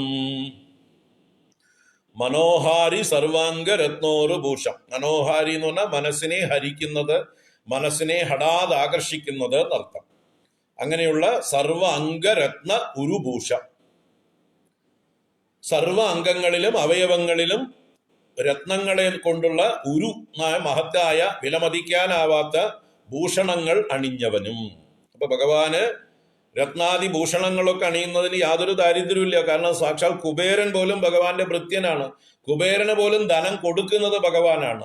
മഹാലക്ഷ്മിക്ക് ധനം കൊടുക്കുന്നത് ഭഗവാനാണ്. അത് ഡിസ്ട്രിബ്യൂട്ട് ചെയ്യുന്നവർ മാത്രമാണ് മഹാലക്ഷ്മിയും കുബേരനും ഒക്കെ. കുബേരൻ വെറും കസ്റ്റോഡിയനും മഹാലക്ഷ്മി ഡിസ്ട്രിബ്യൂട്ടറുമാണ്. ആരാ പ്രൊഡ്യൂസർ? നിങ്ങൾ കണ്ടിട്ടുണ്ടാവും ചില ഭഗവാന്റെ ചിത്രങ്ങൾ. ഭഗവാൻ ഇങ്ങനെ സ്വർണ്ണ വർഷം ചെയ്യുന്നു, മഹാലക്ഷ്മിയും കുബേരനും കൈനീട്ടി രണ്ടും സ്വീകരിക്കുന്നതായിട്ടുള്ള ചിത്രങ്ങൾ നിങ്ങൾക്ക് എവിടെയെങ്കിലുമൊക്കെ കാണാൻ കിട്ടും. ഇന്നിപ്പോ ഈ ഇന്റർനെറ്റിൽ ഇല്ലാത്ത ചിത്രങ്ങളൊന്നുമില്ല. ദിവസം എന്ന് പറഞ്ഞാൽ ഗുഡ് മോർണിംഗിലൂടെ എന്തെല്ലാം വിവിധങ്ങളായിട്ടുള്ള വർണ്ണ ചിത്രങ്ങളാണ് ഈശ്വരൻ്റേത് വരുന്നത്. എത്ര മനോഹരങ്ങളായിട്ടുള്ള ചിത്രങ്ങൾ ഓരോ കവികളും അല്ലെങ്കിൽ ഓരോ ചിത്രകാരന്മാരും അവരുടെ ഭാവനയിൽ നിന്നും അല്ലെങ്കിൽ നമ്മുടെ പുരാണ ഇതിഹാസങ്ങളിൽ വർണ്ണിച്ചിട്ടുള്ള ആ വാങ്മയ ചിത്രങ്ങളെ അവരുടെ തൂലിക കൊണ്ട് ആവിഷ്കരിച്ചിരിക്കുന്ന മനോഹരങ്ങളായിട്ടുള്ള ചിത്രങ്ങൾ എത്രയാണ് നമ്മൾ കാണുന്നത്. നമ്മുടെ പൂർവികരായ ഋഷീശ്വരന്മാർ വാക്കുകളെ കൊണ്ട് ശ്ലോക രൂപത്തിൽ വർണ്ണിച്ചു. വ്യാസനും ശങ്കരനുമൊക്കെ ശ്ലോകങ്ങളെ കൊണ്ട് വർണ്ണിച്ചപ്പോൾ ആധുനികന്മാരായിട്ടുള്ള ചിത്രകാരന്മാർ അതിനെ ഉൾക്കൊണ്ടുകൊണ്ട് ആ ശ്ലോകങ്ങളുടെ അർത്ഥം ഗ്രഹിച്ചുകൊണ്ട് അവരതിനെ മനോഹരമാക്കി നമുക്ക് തരുന്നുണ്ട്. അതിന് ഇന്നത്തെ ഇന്റർനെറ്റ് സൗകര്യം വന്നതോട് ഓരോ ദിവസവും പെരുമഴയാണ് നമുക്ക് ചിത്രങ്ങളുടെ. അപ്പൊ അതിൽ ചില ചിത്രങ്ങൾ ചില ദിവസങ്ങളിൽ വരാറുണ്ട്. സാക്ഷാൽ മഹാദേവൻ ഇങ്ങനെ ഒരു എന്താ പറയുക സ്വർണ്ണ പർവ്വതം പോലെ നിന്നുകൊണ്ട് അദ്ദേഹം ഇങ്ങനെ വാരി ചൊരിയുന്നു സ്വർണ്ണ നാണയങ്ങൾ. അതിങ്ങനെ മഹാലക്ഷ്മിയും കുബേരനും രണ്ടുപേരും ശേഖരിക്കുന്നു. അതാണ് സത്യം. മഹാദേവൻ ശ്മശാനത്തിൽ ഭിക്ഷക്കാരനെ പോലെ വേഷം കെട്ടി നടന്നാലും യഥാർത്ഥ പ്രൊഡ്യൂസർ മൂപ്പരാണ്. അല്ലേ? ചില സിനിമയിൽ അതിലേക്ക് മുഴുവൻ കാശിറക്കിയിട്ടുള്ള പ്രൊഡ്യൂസർമാർ ചിലപ്പോൾ ഒരു എക്സ്ട്രാ റോളിൽ അഭിനയിക്കാറുണ്ട്. ഒരു ചായക്കടക്കാരനായിട്ടോ അല്ലെങ്കിൽ ഒരു വർക്ക്ഷോപ്പുകാരനായിട്ടോ ഏതെങ്കിലും ഒരു എക്സ്ട്രാ റോളിന് മൂപ്പര് തന്നെ സ്വയം റെഡിയാവും. പിച്ചക്കാരനെ പോലെയുള്ള ഏതെങ്കിലും ഒരു വേഷമായിരിക്കും. ഈ പടത്തിലുള്ള എല്ലാ കോടികൾ കൊടുത്ത നായകന്മാർക്കും അദ്ദേഹം തന്നെയാ പേ ചെയ്തിരിക്കണം. വേണമെങ്കിൽ അദ്ദേഹത്തിന് സ്വയം നായകനാവാമായിരുന്നു. അല്ലെ? ചില ആളുകൾ അങ്ങനെ ഉണ്ടല്ലോ, സ്വയം എല്ലാം താൻ തന്നെ ചെയ്യുന്ന ആൾക്കാരെ നമുക്കറിയാലോ. പ്രൊഡക്ഷനും ഡയറക്ഷനും സ്ഥിരക്കഥയും സംഗീതവും ഹീറോയും താൻ തന്നെ വേണമെങ്കിൽ ആവാം. കാരണം സ്വന്തം കയ്യിൽ നിന്നാണ് പൈസ ഇറക്കിയിരിക്കുന്നത്. ആർക്കെങ്കിലും ചോദ്യം ചെയ്യാൻ പറ്റുമോ? നിങ്ങൾക്ക് ഇഷ്ടമുണ്ടെങ്കിൽ കണ്ടാൽ മതി എന്ന് മാത്രം. അപ്പൊ അതുപോലെ ഭഗവാൻ എല്ലാം ഈ ലോകത്തിലേക്ക് വേണ്ടതെല്ലാം നൽകിയവൻ ഭഗവാനാണ്. അതുകൊണ്ട് ഭഗവാന് രത്നാഭൂഷങ്ങളെ കൊണ്ട് ധ്യാനിക്കുന്നതിൽ ഒരു ദോഷവും ഇല്ല. അങ്ങനെ നമ്മൾക്ക് അലങ്കരിക്കാം ഭഗവാനെ. ക്ഷേത്രങ്ങളിലൊക്കെ നമ്മൾ അങ്ങനെ അലങ്കരിക്കാറുമുണ്ട്. ഭഗവാന് ഇഷ്ടം പരമവൈരാഗി ആയതുകൊണ്ട് ഭസ്മവും ജടയും രുദ്രാക്ഷവും സർപ്പങ്ങളും ഒക്കെ ആയിട്ട് നടക്കാനാണ്. അതാണ് ഭഗവാന്റെ ഫേമസ് ആയിരിക്കുന്ന ചിത്രം, അല്ലേ? എങ്കിലും നമുക്ക് ധ്യാനിക്കാനായിക്കൊണ്ട് ഭഗവാന്റെ സർവ മഹിമകളെയും സർവ അധീശത്വത്തെയും പ്രകാശിപ്പിക്കാനായിക്കൊണ്ട് മനോഹാരി സർവാംഗരത്നോരുഭൂഷം, മനസ്സിനെ ഹരിക്കുന്ന സർവ അംഗങ്ങളിലും രത്നങ്ങൾ കൊണ്ട് നിർമ്മിച്ച ഒരു ഭൂഷണത്തോടു കൂടിയവനും ജഡാഹിന്ദു ഗംഗാസ്തി ശമ്യാകമൗലിം. അപ്പൊ അവയവങ്ങളിലൊക്കെ രത്നാഭരണങ്ങളെ ധ്യാനിച്ചു. ഇനി മൗലി, മൗലി എന്ന് പറഞ്ഞാൽ ശിരസ്. ആ മൗലി എങ്ങനെയുള്ളതാണ്? ജഡ, അഹി, ഇന്ദു, ഗംഗ, അസ്ഥി, ശമ്യാകം. 6 ഡെക്കറേഷൻ ഉണ്ട്. എന്തൊക്കെയാണ്? ജഡ, ജഡ എന്ന് പറഞ്ഞാൽ ഭഗവാന്റെ ശിരസില് വലിയ ജഡാഭാരം, ജഡിയാണ് ഭഗവാൻ. ജഡിനേ നമഃ. കബർദം എന്ന് ജഡയ്ക്ക് പേരുണ്ട്. അതുകൊണ്ട് ഭഗവാന് കബർദമുള്ളവൻ കബർദി. അതുകൊണ്ട് കബർദിനേ നമഃ. ജഡാധരായ നമഃ, കബർദിനേ നമഃ എന്ന് 2 നാമങ്ങൾ പ്രശസ്തം. ഭഗവാൻ മുടി അഴിച്ചിട്ട് നൃത്തം വയ്ക്കുമ്പോഴോ വ്യോമകേശായ നമഃ. ആകാശം മുഴുവൻ വ്യാപിച്ചിരിക്കുന്ന തലയോടുകൂടിയവൻ, ആകാശം തന്നെ തലമുടിയായിരിക്കുന്നവൻ എന്നൊക്കെ അർത്ഥം. വ്യോമകേശൻ അവിടെ അഴിച്ചിട്ട ഭാവമാണ്. ജഡ ആയിരിക്കുമ്പോ കെട്ടിവെച്ചിരിക്കുന്നതാണ് ജഡ. അങ്ങനെ ജഡയോടുകൂടിയവനും. അഹി, അഹി എന്നാൽ സർപ്പം, പാമ്പിന് പര്യായമാണ് അഹി. അഹി കൊണ്ടും പാമ്പുകളെ അലങ്കാരമാക്കിയിട്ടുണ്ട് ജടയിൽ, മൗലിയിൽ. ഇന്ദു, ഇന്ദു എന്നാൽ ചന്ദ്രൻ, ചന്ദ്രകല പൂ പോലെ ചൂടിയിട്ടുണ്ട്. ഗംഗ, ഗംഗ അലങ്കാരമായിട്ട് ഭഗവാന് എയർ കണ്ടീഷൻ ചെയ്തുകൊണ്ട് ശരീരത്തിൽ ഒഴുകിക്കൊണ്ടിരിക്കുന്നുണ്ട്. ഗംഗാജലം, ഹിമാലയത്തിൽ നിന്ന് ഉത്ഭവിക്കുന്ന ഗംഗ ഭഗവാന്റെ ശിരസിൽ നിന്ന് തന്നെയാണ് ഭൂമിയിലേക്ക് ഉത്ഭവിച്ചിരിക്കുന്നത്. ഗംഗ. അസ്ഥി, അസ്ഥി എന്നാല് ബ്രഹ്മാവിന്റെ തലയോട് തന്നെ ഭഗവാന്റെ കയ്യിലുണ്ട്. ആ അസ്ഥി കൊണ്ട് മാലയും മറ്റുമൊക്കെ ധരിച്ചിട്ടുണ്ട്. അപ്പൊ അസ്ഥി. ശമ്യാകം, ശമ്യാകം എന്നാൽ കണിക്കൊന്ന പൂവാണ്. ഭഗവാന് ഇഷ്ടപ്പെട്ട, തലയിൽ ചൂടാൻ ഇഷ്ടപ്പെട്ട പൂവാണത്രേ ശമ്യാകം അഥവാ കണിക്കൊന്ന. അപ്പൊ കൊന്നപ്പൂവ്. ഇതൊക്കെ മൗലിയിൽ ചൂടിയവൻ എന്നർത്ഥം. അപ്പൊ ജഡ, അഹി, ഇന്ദു, ഗംഗ, അസ്ഥി, ശമ്യാക, മൗലിം. ജഡാഹിന്ദു ഗംഗാസ്തി ശമ്യാക മൗലിം പരാശക്തി മിത്രം നുമഃ പഞ്ചഭക്ത്രം. പരാശക്തി മിത്രം എന്ന് പറഞ്ഞാൽ പരാശക്തിയുടെ, പരാശക്തിയാകുന്ന മിത്രത്തോടു കൂടിയവനും. അപ്പൊ പാർവതി സമേതനായിട്ട് എന്നർത്ഥമാണ്. അപ്പൊ പരാശക്തി എന്ന് പറഞ്ഞാൽ മായ തന്നെയാണ്. ഭഗവാന്റെ ഈ പ്രപഞ്ച സൃഷ്ടിസ്ഥിതി സംഹാരങ്ങൾ നടത്തുന്ന ഭഗവാന്റെ ശക്തി തന്നെയാണ് പരാശക്തി. ആ ശക്തിയെ കൂടെ ചേർത്തിരിക്കുന്നു ഭഗവാൻ, തന്റെ കൂടെ നിർത്തിയിരിക്കുന്നു. അത് തന്നെയാണ് പാർവതി എന്ന് പറയുന്നത്. അപ്പൊ സൃഷ്ടിസ്ഥിതി സംഹാരങ്ങൾ ചെയ്യുമ്പോഴാണ് ഭഗവാന്റെ ശക്തി പ്രകടമാവുക. അതല്ലെങ്കിൽ ശക്തിയെല്ലാം ഭഗവാൻ ഉൾവലിച്ച്. ഇപ്പൊ നമ്മൾ ഉറങ്ങുമ്പോ നമ്മുടെ ശക്തികൾ പ്രകടമാവാറുണ്ടോ? ഉറങ്ങുന്ന ആരെങ്കിലും നോക്കിയിട്ട് നിങ്ങൾക്ക് അയാൾ ഇന്ന ആളാണെന്ന് പറയാൻ പറ്റുമോ? പരിചയമില്ലെങ്കിൽ. അയാള് ചിത്രകാരനാണ്, അയാള് സംഗീതജ്ഞനാണ്, അയാള് ഡോക്ടറാണ്, അയാൾ എഞ്ചിനീയറാണ്, അയാൾ അധ്യാപകനാണ്, അയാൾ പ്രഭാഷകനാണ്, അയാൾ ഇന്ന കഴിവുള്ള ആളാണെന്ന് ഉറങ്ങിക്കിടക്കുന്ന റെയിൽവേ സ്റ്റേഷൻ പ്ലാറ്റ്ഫോമിൽ നോക്കിയാൽ ഇഷ്ടംപോലെ ആൾക്കാർ ഉറങ്ങിക്കിടക്കുന്നുണ്ടാവും. അവരെ കണ്ട് തിരിച്ചറിയാൻ പറ്റുമോ നമുക്ക്? ഉറങ്ങുന്നവരുടെ ശക്തിയൊക്കെ ലയം പ്രാപിച്ചിരിക്കുന്നു. അവർ ഉണർന്ന് പ്രവർത്തിക്കുമ്പോഴേ നമുക്ക് അവരാരാന്ന് അറിയാൻ പറ്റുള്ളൂ. അവരുടെ പ്രവർത്തനത്തിലൂടെയാണ് അവരുടെ ശക്തി വെളിവാകുന്നത്. ഒരു വേദി കിട്ടുമ്പോഴേ അവർക്ക് പ്രവർത്തിക്കാൻ പറ്റുള്ളൂ, അല്ലെ? ഒരു സംഗീതജ്ഞൻ എപ്പോഴും പാടിക്കൊണ്ട് നടക്കുമോ? നല്ലൊരു വേദി കിട്ടിയാൽ അദ്ദേഹത്തിന്റെ കഴിവ് പ്രദർശിപ്പിക്കും. ഇപ്പൊ എത്ര കുട്ടികളാണ് ദിവസവും എന്ന് പറഞ്ഞ മാതിരി പാട്ട് പാടിയിട്ട് ഫേസ്ബുക്കിൽ പോസ്റ്റ് ചെയ്യണത്? ഇത്രയും കഴിവുള്ള കുട്ടികൾ ഈ ലോകത്തുണ്ട് എന്ന് നമ്മളിപ്പോഴാണ് അറിയുന്നത്. ഇവരെയൊക്കെ നമുക്ക് അല്ലെങ്കിൽ അറിയാൻ പറ്റുമോ? അപ്പൊ അവരുടെ ഉള്ളിൽ ഉറങ്ങിക്കിടക്കുകയാണ് ആ ശക്തി, പ്രകടമല്ല. അതുപോലെ പ്രളയകാലത്ത് ഈ ശക്തിയെല്ലാം ഭഗവാനിൽ ലയിച്ച് ഭഗവാൻ ഏകനായിരിക്കുന്നു.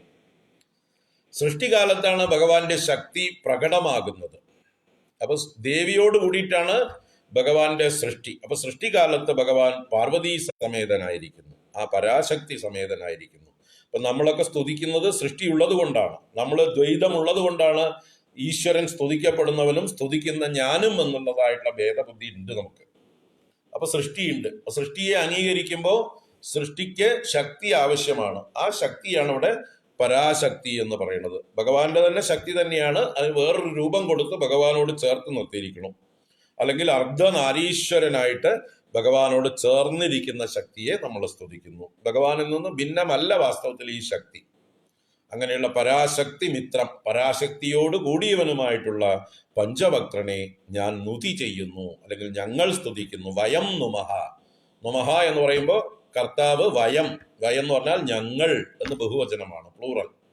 വയം നുമഹ, ഞങ്ങൾ പ്രശംസിക്കുന്നു, ഞങ്ങൾ സ്തുതിക്കുന്നു എന്നർത്ഥം. അപ്പോ നിർഗുണ നിരാകാരമായിരിക്കുന്ന ബ്രഹ്മത്തെ ഇപ്പോ നമുക്ക് ധ്യാനിക്കാൻ വേണ്ടി, നമുക്ക് കാണാൻ വേണ്ടി വർണ്ണിക്കാൻ തുടങ്ങി, രൂപം കൊടുത്ത് വർണ്ണിക്കാൻ തുടങ്ങി. എവിടെയാണ് ഇരിക്കുന്നത്, എന്തൊക്കെ അലങ്കാരങ്ങളോട് കൂടിയവനാണ്, ശിരസിൽ എന്തെല്ലാം അലങ്കാരങ്ങളുണ്ട്, കൂടെ ആരുണ്ട് എന്ന് മൊത്തത്തിൽ ജനറലായിട്ടൊരു ഒരു ഇൻട്രൊഡക്ഷൻ തന്നു. ഇനി കൂടുതൽ ഡീറ്റെയിൽസിലേക്ക് നമുക്ക് പോകാനിരിക്കുകയാണ്. വരുന്ന ശ്ലോകങ്ങളിൽ ഭഗവാന്റെ കേശാദിപാദം എന്ന് പറഞ്ഞ പോലെയുള്ള വർണ്ണനകളൊക്കെ ഉണ്ടാവും. അവിടെ ഡീറ്റെയിൽസ് കാണാം നമുക്ക്. ഇപ്പൊ ജനറലായിട്ട് ഒരു ധ്യാനിക്കാൻ ഒരു സ്വരൂപം തന്നു. നിങ്ങൾ എന്തിനെയാണ് ധ്യാനിക്കേണ്ടത് എന്ന് വിചാരിച്ച് ഭ്രമിക്കേണ്ട ആവശ്യമില്ല. ഇതാ പിടിച്ചോളൂ ഒരു രൂപം. സ്വശക്തിയാദിശക്ത്യന്ത സിംഹാസനസ്ഥം മനോഹാരി സർവാംഗരത്നോരുഭൂഷം ജഡാഹിന്ദു ഗംഗാസ്തി ശമ്യാകമൗലിം പരാശക്തി മിത്രം നുമഃ പഞ്ചവക്ത്രം. 4-ാം ശ്ലോകം നോക്കാം. ശിവേശാനതൽപൂരുഷാഘോരവാമാദിഭിഃ പഞ്ചഭിർഹൃന്മുഖൈ ഷഡ്ഭിരംഗൈഃ അനൗപമ്യ ഷട്ത്രിംശദം തത്വവിദ്യാം അതീതം പരം ത്വാം കദം വേത്തി കോ വാ. ശിവേശാനതൽപൂരുഷാഘോരവാമാദിഭിഃ പഞ്ചഭിർഹൃന്മുഖൈ ഷഡ്ഭിരംഗൈഃ അനൗപമ്യ ഷട്ത്രിംശദം തത്വവിദ്യാം അതീതം പരം ത്വാം കദം വേത്തി കോ വാ. ഇപ്പൊ 3-ാം ശ്ലോകത്തിൽ പഞ്ചവക്ത്രം എന്നൊരു വാക്ക് പറഞ്ഞു. 5 മുഖനേ, 5 മുഖമുള്ളവനെ എന്ന്. ആ 5 മുഖങ്ങൾ ഏതൊക്കെയാണെന്നാണ് ആദ്യത്തെ വരിയിൽ പറയുന്നത്. ശിവ, ഈശാന, തൽപുരുഷ, അഘോര, വാമ ആദിഭിഃ പഞ്ചഭിഃ ഹൃന്മുഖൈഃ ഷഡ്ഭിരംഗൈഃ. ആദ്യത്തെ ശിവ ശബ്ദം സദാശിവനെ സൂചിപ്പിക്കുന്നതാണ്. ശിവൻ എന്ന ശബ്ദം കൊണ്ട് സദാശിവൻ എന്ന ഭഗവാന്റെ ഒരു മുഖം, ഈശാനൻ എന്ന മറ്റൊരു മുഖം, തൽപുരുഷൻ എന്ന മറ്റൊരു മുഖം, അഘോരൻ എന്നൊരു മുഖം, വാമദേവൻ എന്ന ഒരു മുഖം. അപ്പൊ ഇങ്ങനെ 5 മുഖമാണ് മഹാദേവന്. അതിൽ സദാശിവൻ എന്ന മുഖം മുകളിലോട്ടാണെന്ന്. 4 മുഖം 4 ദിക്കിലേക്കും. 5-ാമത്തേതാണ് സദാശിവൻ എന്ന മുഖം. അതിനെ ഇവിടെ ശിവശബ്ദം കൊണ്ട് ആദ്യം പറഞ്ഞു. അതിനാണ് പ്രാധാന്യം എന്നുള്ള അർത്ഥത്തിൽ. ബാക്കി 4-ഉം 4 ദിക്കിലേക്ക് 4 മുഖമാണെങ്കിൽ ഊർധ്വമുഖമാണ് സദാശിവം എന്നുള്ളതായിട്ടുള്ള മുഖം. അപ്പൊ അങ്ങനെ ശിവൻ, ഈശാനൻ, തൽപുരുഷൻ, അഘോരൻ, വാമദേവൻ, ആദിഭിഹി പഞ്ചഭിഹി മുതലായ 5 മുഖങ്ങളോട് കൂടിയവനും ഹൃന്മുഖൈഹി ഷഡ്ഭിഹി അംഗൈഹി, ഹൃദയം മുതലായ 6 അംഗങ്ങളോടുകൂടിയവനും അനൗപമ്യ ഷട്ത്രിംശതം തത്വവിദ്യാം അതീതം പരം ത്വാം കഥം വേത്തി കോവാ. അപ്പൊ അനൗപമ്യ ഷട്ത്രിംശതം, ഷട്ത്രിംശത്ത് എന്ന് പറഞ്ഞാൽ ത്രിംശത്ത് 30, ഷട്ട് 6, 36 ഷട്ത്രിംശത് എന്ന് പറയുക. 36 തത്വങ്ങളാണ് ശൈവ സിദ്ധാന്തത്തിലുള്ളത്. ഓരോ സിദ്ധാന്തങ്ങളിലും തത്വങ്ങൾക്ക് എണ്ണ വ്യത്യാസം ഉണ്ടാവും, സംഖ്യാ വ്യത്യാസം ഉണ്ടാവും.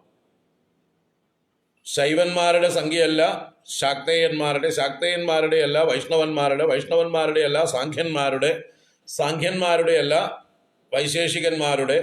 ഇങ്ങനെ ഓരോ ദർശനങ്ങൾക്കും തത്വങ്ങളുടെ സംഖ്യ വ്യത്യാസം. തത്വം എന്ന് പറഞ്ഞാൽ എന്താണ്? ഈ പ്രപഞ്ച നിർമ്മിതിയിൽ ഉപയോഗിച്ച റോ മെറ്റീരിയൽസ്. ആ റോ മെറ്റീരിയൽസിന്റെ എണ്ണം വ്യത്യാസപ്പെടുത്തി പറഞ്ഞിരിക്കുന്നവര് ഓരോരുത്തരും അവരവരുടേതായിട്ടുള്ള ദർശന പ്രകാരം. ഇപ്പൊ നമ്മൾ ഫിസിക്സിലുള്ള എണ്ണമാണോ കെമിസ്ട്രിയിലുള്ളത്? അതുമൊക്കെ പ്രപഞ്ചത്തെ കുറിച്ചല്ലേ പ്രതിപാദിക്കുന്നത്. കെമിസ്ട്രി അവരുടെ ഭാഷയിൽ ഈ പ്രപഞ്ചത്തിലുള്ള മിനറൽസിനെ, കെമിക്കൽസിനെ, ദ്രവ്യങ്ങളെ എണ്ണി എണ്ണി പറയുന്നു. അപ്പൊ ഇത്ര മൂലകങ്ങളുണ്ട്, 108 മൂലകങ്ങൾ, പിന്നെ അഡീഷണൽ ആയിട്ട് പലതും കണ്ടുപിടിച്ചിട്ടുണ്ട്. അപ്പൊ കെമിസ്ട്രിയിൽ നോക്കിയാൽ ആ മൂലകങ്ങളുടെ സൂത്രനാമങ്ങളൊക്കെ കാണാം. നമ്മൾ പഠിച്ചിട്ടുണ്ട്, സ്കൂൾ പഠിക്കുന്ന കാലത്ത് പഠിച്ചതാണ്. ഫിസിക്സിൽ പോയാൽ പ്രോട്ടോൺ, ഇലക്ട്രോൺ, ന്യൂട്രോൺ എന്നൊക്കെയുള്ള പേരിലാണ് നമ്മൾ പഠിച്ചത്. അപ്പൊ കെമിസ്ട്രിയിലുള്ള നമ്പേഴ്സ് ആണോ ഫിസിക്സിൽ? ഇതും സത്യം തന്നെയല്ലേ? ഫിസിക്സ് ഒരു ഫിസിഷ്യന്റെ ദൃഷ്ടിയിലൂടെ ലോകത്തെ കാണുകയാണ്. ബയോളജിയിൽ ഇതാണോ ഭാഷ ഉപയോഗിക്കുക? ബയോളജിയിൽ വേറെയാണ് ഭാഷ, അല്ലേ? അവരെല്ലാം സെല്ലുകളായിട്ട് വിഭജിക്കുന്നു. ഇപ്പൊ നാനോ എന്നുള്ള ടെക്നോളജിയിലേക്ക് വന്നിട്ടുണ്ട്. ഏറ്റവും ചെറിയ ചെറിയ പാർട്ടിക്കിളിലേക്ക് വന്നിരിക്കുകയാണ്. മൈക്രോബയോളജി, അങ്ങനെയൊക്കെയുള്ള ഡെവലപ്മെന്റ് ഉണ്ടായിരിക്കണം. അപ്പോൾ ഓരോരുത്തരും എണ്ണങ്ങൾ വ്യത്യാസമുണ്ട്. അവരുടെയൊക്കെ ഈ പ്രപഞ്ച നിർമ്മിതിയിലെ വസ്തുക്കളെ അവർ വിശകലനം ചെയ്യുമ്പോൾ എണ്ണങ്ങൾ വ്യത്യാസപ്പെടുത്തി സ്പെഷ്യലൈസ് ചെയ്ത് പറയുന്നു. അപ്പോൾ ഓരോരുത്തരും കാണുന്ന ദൃഷ്ടിയാണ് ഇവിടെ. ഓരോ ഫിലോസഫേഴ്സ്, ഓരോ ദാർശനികന്മാർ. അപ്പൊ ശൈവന്മാരുടെ ദർശനപ്രകാരം 36 തത്വങ്ങളാണ് പ്രപഞ്ച നിർമ്മിതിക്ക്. തത്വം എന്ന് പറഞ്ഞാൽ ഉള്ള വസ്തു, the base material, the raw material. സാഖ്യന്മാർക്കത് 25 തത്വങ്ങളാണ്. പൗരാണികന്മാർക്ക് 96 തത്വങ്ങൾ വരെയുണ്ട്. നമ്മുടെ ഹരിനാമകീർത്തനകാരൻ അത് എണ്ണി എണ്ണി പറയും. 96 തത്വങ്ങൾ എണ്ണി പറയുന്ന ഒരു ശ്ലോകമുണ്ട് ഹരിനാമകീർത്തനത്തിൽ. അയ്യഞ്ചുമഞ്ചുമുടൻ ഔവണ്ണം എട്ടുമുടൻ എന്താ എണ്ണു, അങ്ങനെ എണ്ണി എണ്ണി നമ്പർ മറന്നു. അത് 96 തത്വങ്ങളെ എണ്ണി പറയുകയാണ്. അപ്പൊ അതൊരു ഫിലോസഫി, ഒരു ദാർശനികന്റെ വിഷനാണത്. അവരെ ഫോളോ ചെയ്യുന്നവര് ആ സമ്പ്രദായം. അപ്പൊ അതുപോലെ ഇവിടെ ശൈവന്മാരുടെ സിദ്ധാന്തം, ശൈവ സിദ്ധാന്തം എന്ന് പറയുന്നതിൽ 36 തത്വങ്ങളാണ്. അങ്ങനെയുള്ള തത്വങ്ങൾക്ക് അതീതനാണ് ഭഗവാൻ എന്ന് പറയണം. ഹീസ് എബവ് ആൾ. റോ മെറ്റീരിയൽസ് വേറെ, റോ മെറ്റീരിയൽസിന്റെ ഉടമസ്ഥൻ വേറെ, അല്ലേ? ഉടമസ്ഥൻ റോ മെറ്റീരിയൽസ് ആവുമോ? ഈ പ്രപഞ്ച നിർമ്മിതിക്ക് വേണ്ട റോ മെറ്റീരിയൽസിനെ തന്ന ആള് ഭഗവാൻ. എന്നാ ഭഗവാനോ അതിനും അതീതനാണ്. അതുകൊണ്ട് അതീതം എന്ന് പറഞ്ഞു. അങ്ങനെയുള്ള അനൗപമ്യം, ഉപമയില്ലാത്ത ഷട്ത്രിംശതം തത്വവിദ്യാം അതീതം പരം, ശ്രേഷ്ഠനായ, എല്ലാറ്റിനും അതീതനായ, അൾട്ടിമേറ്റ് ആയ ത്വാം, അങ്ങയെ കഥം വേത്തി, എങ്ങനെ അറിയും? How can we know? Who will know? കോവാ എന്ന അവസാനം. കോവാ വേത്തി. കോ എന്ന് പറഞ്ഞാൽ കഹ, ആര് വാ വേത്തി, ആരറിയുന്നു? അപ്പൊ അങ്ങേ യഥാർത്ഥമായിട്ടുള്ള അങ്ങയുടെ സ്വരൂപത്തെ ആരറിയുന്നു? എങ്ങനെ അറിയുന്നു? ആർക്കറിയാൻ കഴിയും? എങ്ങനെ അറിയാൻ കഴിയും? ഭഗവാനെ അറിയണമെങ്കിൽ ഭഗവാന് മാത്രമേ അറിയുള്ളൂ. നിങ്ങൾക്ക് ഭഗവാനെ അറിയണമെങ്കിൽ നിങ്ങളും ഭഗവാനും ഒന്നാവണം. ഭഗവത് ഭാവത്തെ നമ്മളും പ്രാപിച്ചു കഴിഞ്ഞാൽ നമുക്കും ഭഗവാനെ അറിയാം. ബ്രഹ്മവിദ് ബ്രഹ്മൈവ. ബ്രഹ്മത്തെ അറിയുന്നവൻ ബ്രഹ്മം തന്നെ. അപ്പോൾ ശിവനായി തീർന്ന് ശിവനെ അറിയണം. ശിവനിൽ നിന്ന് താഴെ നിൽക്കുന്നത് വരെ ശിവനെ അറിയാൻ കഴിയില്ല. ശിവനെ പോയിട്ട് നമുക്ക് നമ്മുടെ അടുത്ത് നിൽക്കുന്ന ആളെ അറിയോ? നമ്മുടെ അച്ഛനമ്മമാരെ ശരിക്കും അറിയാൻ നമുക്ക് കഴിഞ്ഞിട്ടുണ്ടോ? സ്വന്തം പാർട്ട്നേഴ്സിന്റെ കൂടെ 30, 40, 50 വർഷം ജീവിച്ചിട്ട് അവരെ തിരിച്ചറിയാൻ കഴിഞ്ഞിട്ടുണ്ടോ പലർക്കും? നമ്മുടെ കണ്ണിന് മുമ്പിൽ നമ്മുടെ കൂടെ ഒരു റൂമില് ഒരു ബെഡില് വർഷങ്ങളോളം ഒന്നിച്ചു കിടന്ന ആളുകളെ പരസ്പരം അറിയുന്നില്ല. ഇവിടെ അറിയണ്ടോ? എന്നിട്ടല്ലേ 30 വർഷവും 40 വർഷവും കഴിഞ്ഞിട്ട് ഡൈവോഴ്സ് ചെയ്യുന്നത്. ഇപ്പോഴാണ് ഇയാളുടെ തനി നിറം മനസ്സിലായത് എന്ന് ചിലർക്ക് അപ്പോഴാണ് തോന്നുന്നത്. ഇത്രയും കാലം ഈ വിഷപ്പാമ്പിന്റെ കൂടെ ആയിരുന്നു കഴിഞ്ഞത് എന്ന് പറയുന്ന ആൾക്കാരെ കണ്ടിട്ടുണ്ട് നമ്മൾ. 20, 30 വർഷം കഴിഞ്ഞിട്ടാണ് ഈ വിഷപ്പാമ്പിനെയൊക്കെ തിരിച്ചറിയുന്നത്. അപ്പൊ നമ്മുടെ കഴിവ് അത്രയൊക്കെ തന്നെ ഉള്ളൂ. ഈ ഭൗതികമായിട്ടുള്ളതിനെ പോലും തിരിച്ചറിയാനുള്ള കഴിവില്ല നമുക്ക്. പിന്നെയാണ് അലൗകികമായിരിക്കുന്ന ഈശ്വര തത്വത്തെ നമ്മൾ അറിയാൻ പോകുന്നത്. അതുകൊണ്ട് നമ്മുടെ പരിമിതമായ ബുദ്ധിയോ നമ്മുടെ പരിമിതമായ മനസ്സോ ഇന്ദ്രിയങ്ങളെ കൊണ്ട് അറിയാൻ കഴിയുന്നവനല്ല ഈശ്വരൻ. ഈശ്വരനെ അറിയണമെങ്കിൽ നമ്മൾ ഈ പരിമിതികളൊക്കെ ലംഘിക്കണം. നമ്മുടെ ഈ പരിമിതികളൊക്കെ എന്ന് അസ്തമിക്കുന്നുവോ, നമ്മൾ ഈ പരിമിതികൾക്കെല്ലാം അതീതരാവാനുള്ള ശക്തി എന്ന് ആർജിക്കുന്നുവോ, അന്ന് നമ്മൾ സ്വയം ശിവരാവുകയാണ്. അങ്ങനെ സ്വയം ശിവനായി ഭവിക്കുമ്പോഴേ ശിവനെ അറിയാൻ കഴിയുള്ളൂ. ശിവം ഭൂത്വാ ശിവം യജേത്. ശിവനെ പൂജിക്കണമെങ്കിൽ തന്നെ ശിവനായി ഭവിക്കണം എന്നാണ് ശിവപൂജാതത്വം പറയുന്നത്. നിങ്ങൾ ശിവനായി ഭവിക്കൂ, എന്നിട്ട് ശിവനെ പൂജിക്കൂ. അപ്പൊ അതുവരയ്ക്ക് നമ്മൾ ശിവനാവാനുള്ള ശ്രമം മാത്രമാണ്. ഇപ്പോൾ നമ്മൾ ശിവനാവാനുള്ള ശ്രമത്തിലാണ്. ശിവനാവുക എന്ന് പറഞ്ഞാൽ നമ്മുടെ ഈ പരിമിതികളെയൊക്കെ നമ്മൾ ലംഘിക്കുക എന്നാണ്. നമ്മുടെ ഈ ദേഹത്തിൻ്റെയും ബുദ്ധിയുടെയും മനസ്സിൻ്റെയും ഇന്ദ്രിയങ്ങളുടെയും ഒക്കെ ഈ പരിമിതിയിൽ നിന്നുകൊണ്ട് ഈശ്വര തത്വത്തെ ഉൾക്കൊള്ളാനുള്ള കപ്പാസിറ്റി നമുക്കില്ല. നമ്മൾ ചെറിയൊരു ഫ്യൂസിന് ഹൈ പവർ വോൾട്ടേജ് ഉള്ള ഇലക്ട്രിസിറ്റി താങ്ങാൻ കഴിയുമോ? ഫ്യൂസ് പൊട്ടിപ്പോവാറില്ലേ? നമ്മുടെ ഫ്യൂസ് കെട്ടുന്നത് നമ്മൾ 230 വോൾട്ട്സ് ആ പവർ വരുന്ന അതിനെ താങ്ങാനുള്ള ആ വോൾട്ടേജ് ഉൾക്കൊള്ളാനുള്ളതായിട്ട് ഫ്യൂസാണ് നമ്മുടെ മെയിൻ സ്വിച്ചിൻ്റെ അടുത്ത് നമ്മുടെ KSEB-ക്കാർ കെട്ടിയിട്ട് പോവുക അല്ലേ. അതിൽ കൂടുതൽ വോൾട്ടേജ് വന്നു കഴിഞ്ഞാൽ, അല്ലെങ്കിൽ വലിയ വാട്ടേജ് ഉള്ള 1100 വാട്ട് സബ്സ്റ്റേഷനിൽ നിന്ന് സബ്സ്റ്റേഷനിലേക്ക് പോകുന്നതായിട്ടുള്ള വലിയ വയറുകളൊക്കെ വലിയ കമ്പികളൊക്കെ നമ്മുടെ വീട്ടിലേക്ക് കണക്ട് ചെയ്യുമോ? എന്നാൽ നമ്മുടെ വീട്ടുപകരണങ്ങളൊക്കെ എപ്പോൾ കത്തിപ്പോയി എന്ന് ചോദിച്ചാൽ മതി അല്ലേ. താങ്ങാൻ കഴിയില്ല. അപ്പോൾ ഓരോന്നിനും ആ വോൾട്ടേജിനെ ക്രമീകരിച്ചിട്ടുണ്ട് നമ്മൾ. അത്രയ്ക്കേ അതിൻ്റെ ഉള്ളിലേക്ക് വിടാൻ പറ്റുള്ളൂ. അതിൻ്റെ പരിമിതിയാണത്. അതുപോലെ നമ്മുടെ ബുദ്ധിക്കും നമ്മുടെ മനസ്സിനും ഈ വോൾട്ടേജെ താങ്ങാൻ കഴിവുള്ളൂ. മിനിമം വോൾട്ടേജെ താങ്ങാൻ കഴിവുള്ളൂ. ഭഗവാന്റെ മുഴുവൻ വോൾട്ടേജ് താങ്ങാനുള്ള കഴിവ് നമുക്കില്ല. അതുകൊണ്ട് നമ്മൾക്ക് താങ്ങാനുള്ള കഴിവ് കൂട്ടി കൊണ്ടുവരണം. നിങ്ങൾ അപ്ഗ്രേഡ് ചെയ്യണം. ആ അപ്ഗ്രേഡേഷനാണ് നമ്മുടെ തപസ് കൊണ്ട് നമ്മൾ സാധിക്കുന്നത്. നമ്മുടെ എല്ലാ സാധനകളെ കൊണ്ടും, ആധ്യാത്മികമായിട്ടുള്ള എല്ലാ സാധനങ്ങളെ കൊണ്ടും നമ്മൾ നമ്മുടെ ഈ കപ്പാസിറ്റി കൂട്ടുകയാണ്. ഈ വോൾട്ടേജ് കൂടുതൽ ഉൾക്കൊള്ളാനുള്ളതായിട്ടുള്ള കപ്പാസിറ്റി കൂട്ടി കൊണ്ടുവരണം. അങ്ങനെ കൊണ്ടുവരുമ്പോഴാണ് നമുക്ക് ഹൈ പവർ വോൾട്ടേജ് ഉൾക്കൊള്ളാനുള്ളതായിട്ടുള്ള കപ്പാസിറ്റിയിലേക്ക് നമ്മൾ വളർന്നു കഴിഞ്ഞാൽ, അപ്ഗ്രേഡ് ചെയ്യപ്പെട്ടാൽ നമുക്ക് ഈശ്വര തത്വത്തെ ഒരുവിധം അറിയാൻ കഴിയും. അത് കഴിഞ്ഞ് ഈശ്വരനോളം വികസിക്കണം നമ്മൾ ഈശ്വരനെ അറിയാൻ. അതുകൊണ്ട് ഒരു സാധാരണ ദേഹാഭിമാനികളായിട്ടുള്ള മനുഷ്യർക്ക് ഈശ്വരന്റെ യഥാർത്ഥ വലിപ്പം അറിയാൻ സാധ്യമല്ല. കഥം വേത്തി കോ വേത്തി, who knows and how can he know. അറിയണമെങ്കിൽ അതിനുള്ള ഉപകരണങ്ങൾ വേണ്ടേ? ഭഗവാനെ അളക്കാനുള്ള വല്ല ഉപകരണങ്ങളും ഉണ്ടോ നിങ്ങളുടെ കയ്യിൽ? ഭഗവാനെ അളക്കാനുള്ള ഉപകരണങ്ങൾ കണ്ടുപിടിച്ചിട്ടില്ല ഇതുവരെ. നമ്മുടെ കയ്യിലുള്ള ഉപകരണങ്ങൾ വികലങ്ങളായിട്ടുള്ള ഉപകരണങ്ങളാണ്, മനസ്സും ബുദ്ധിയും ഇന്ദ്രിയങ്ങളും. അതുകൊണ്ട് ഭഗവാനെ ഉൾക്കൊള്ളാൻ കഴിയില്ല അല്ലേ. നിങ്ങൾ സ്കെയിൽ കൊണ്ട് തെർമോമീറ്ററിന്റെ പർപ്പസ് നടക്കുമോ? ബാരോമീറ്ററിന്റെ പർപ്പസ് നടക്കുമോ? അങ്ങനെ ഓരോന്നിനും ഓരോ മീറ്ററുകളാണ് അളക്കാനുള്ളത് അല്ലേ. ഓരോ ഉപകരണങ്ങളാണ് ഓരോന്നളക്കാൻ. എന്നതുപോലെ ഭഗവാനെ അളക്കാൻ നമ്മുടെ കയ്യിൽ ഉപകരണം നമ്മൾ ഇതുവരെ കണ്ടുപിടിച്ചിട്ടില്ല. അതിന് നിങ്ങൾ ഒരുപാട് വലുതാവാനുണ്ട്.